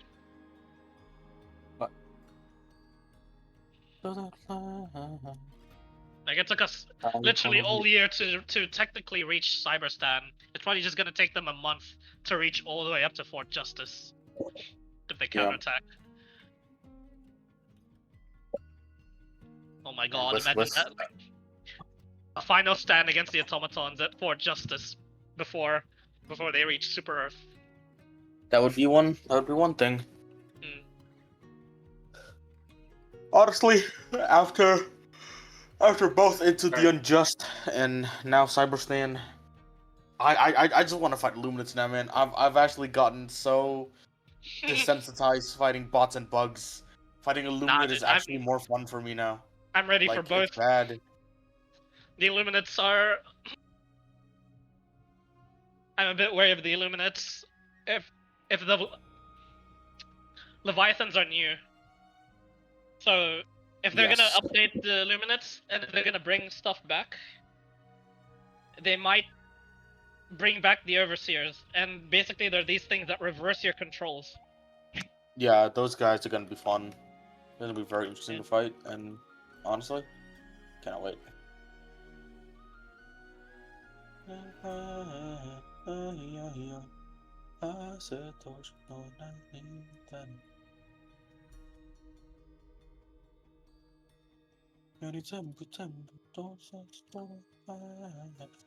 my cousin's level 40 already. Shit.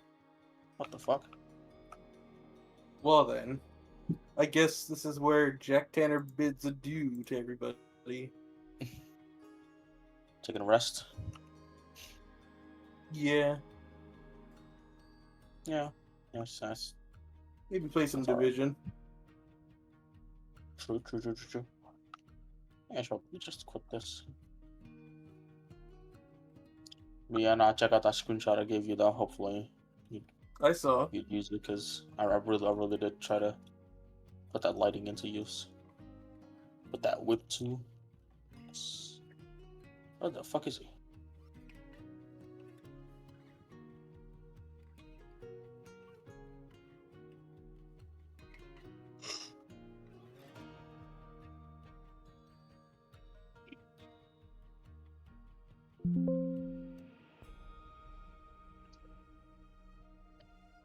Let's see if I can stealth a normal non-Cyberstan planet.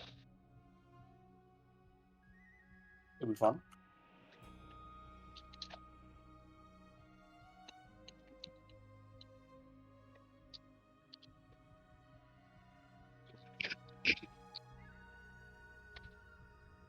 I keep getting fucking duplicates for my apparel cache, man.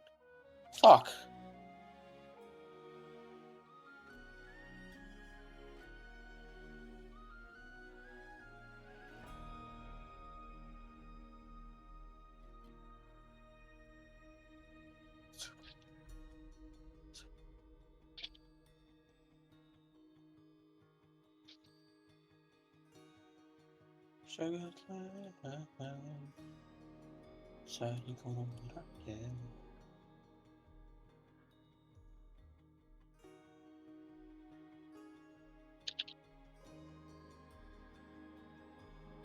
Oh, gotta go to the front lines now.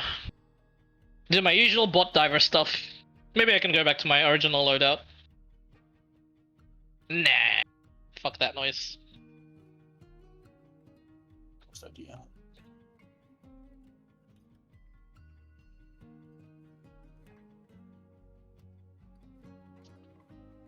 Oh, you're joining in? You're gonna be loud for me, Bingus? Maybe.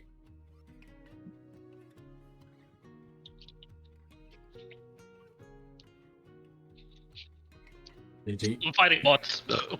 Anything Alright. tomorrow? Anything that you know of? Yeah, probably. I'll let you know again, friendly. I just haven't decided yet, like, who to get for tomorrow. Do we just finish it off?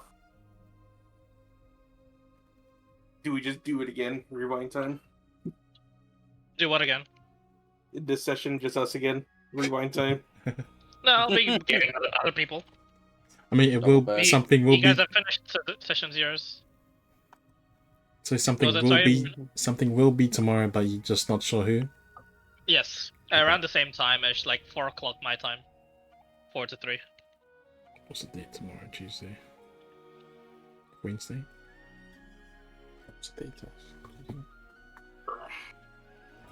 Tuesday. Wednesday Oh, tomorrow. gunship fab. Fucking Tuesday. Yeah, the same time Tuesday, suits me really good. Cool. Just let me know. Yeah, no worries. I'll just turn up. No problem. Good job. Cheers, friendly. Good job, Later. boys. For not dying. Yep, Bupend. I They totally know. could have died in session 0, yeah. I know which little girl to look for to kill. Hey, you again. bitch.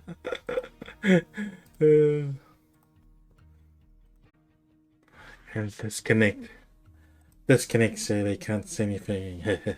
So I don't stay for longer.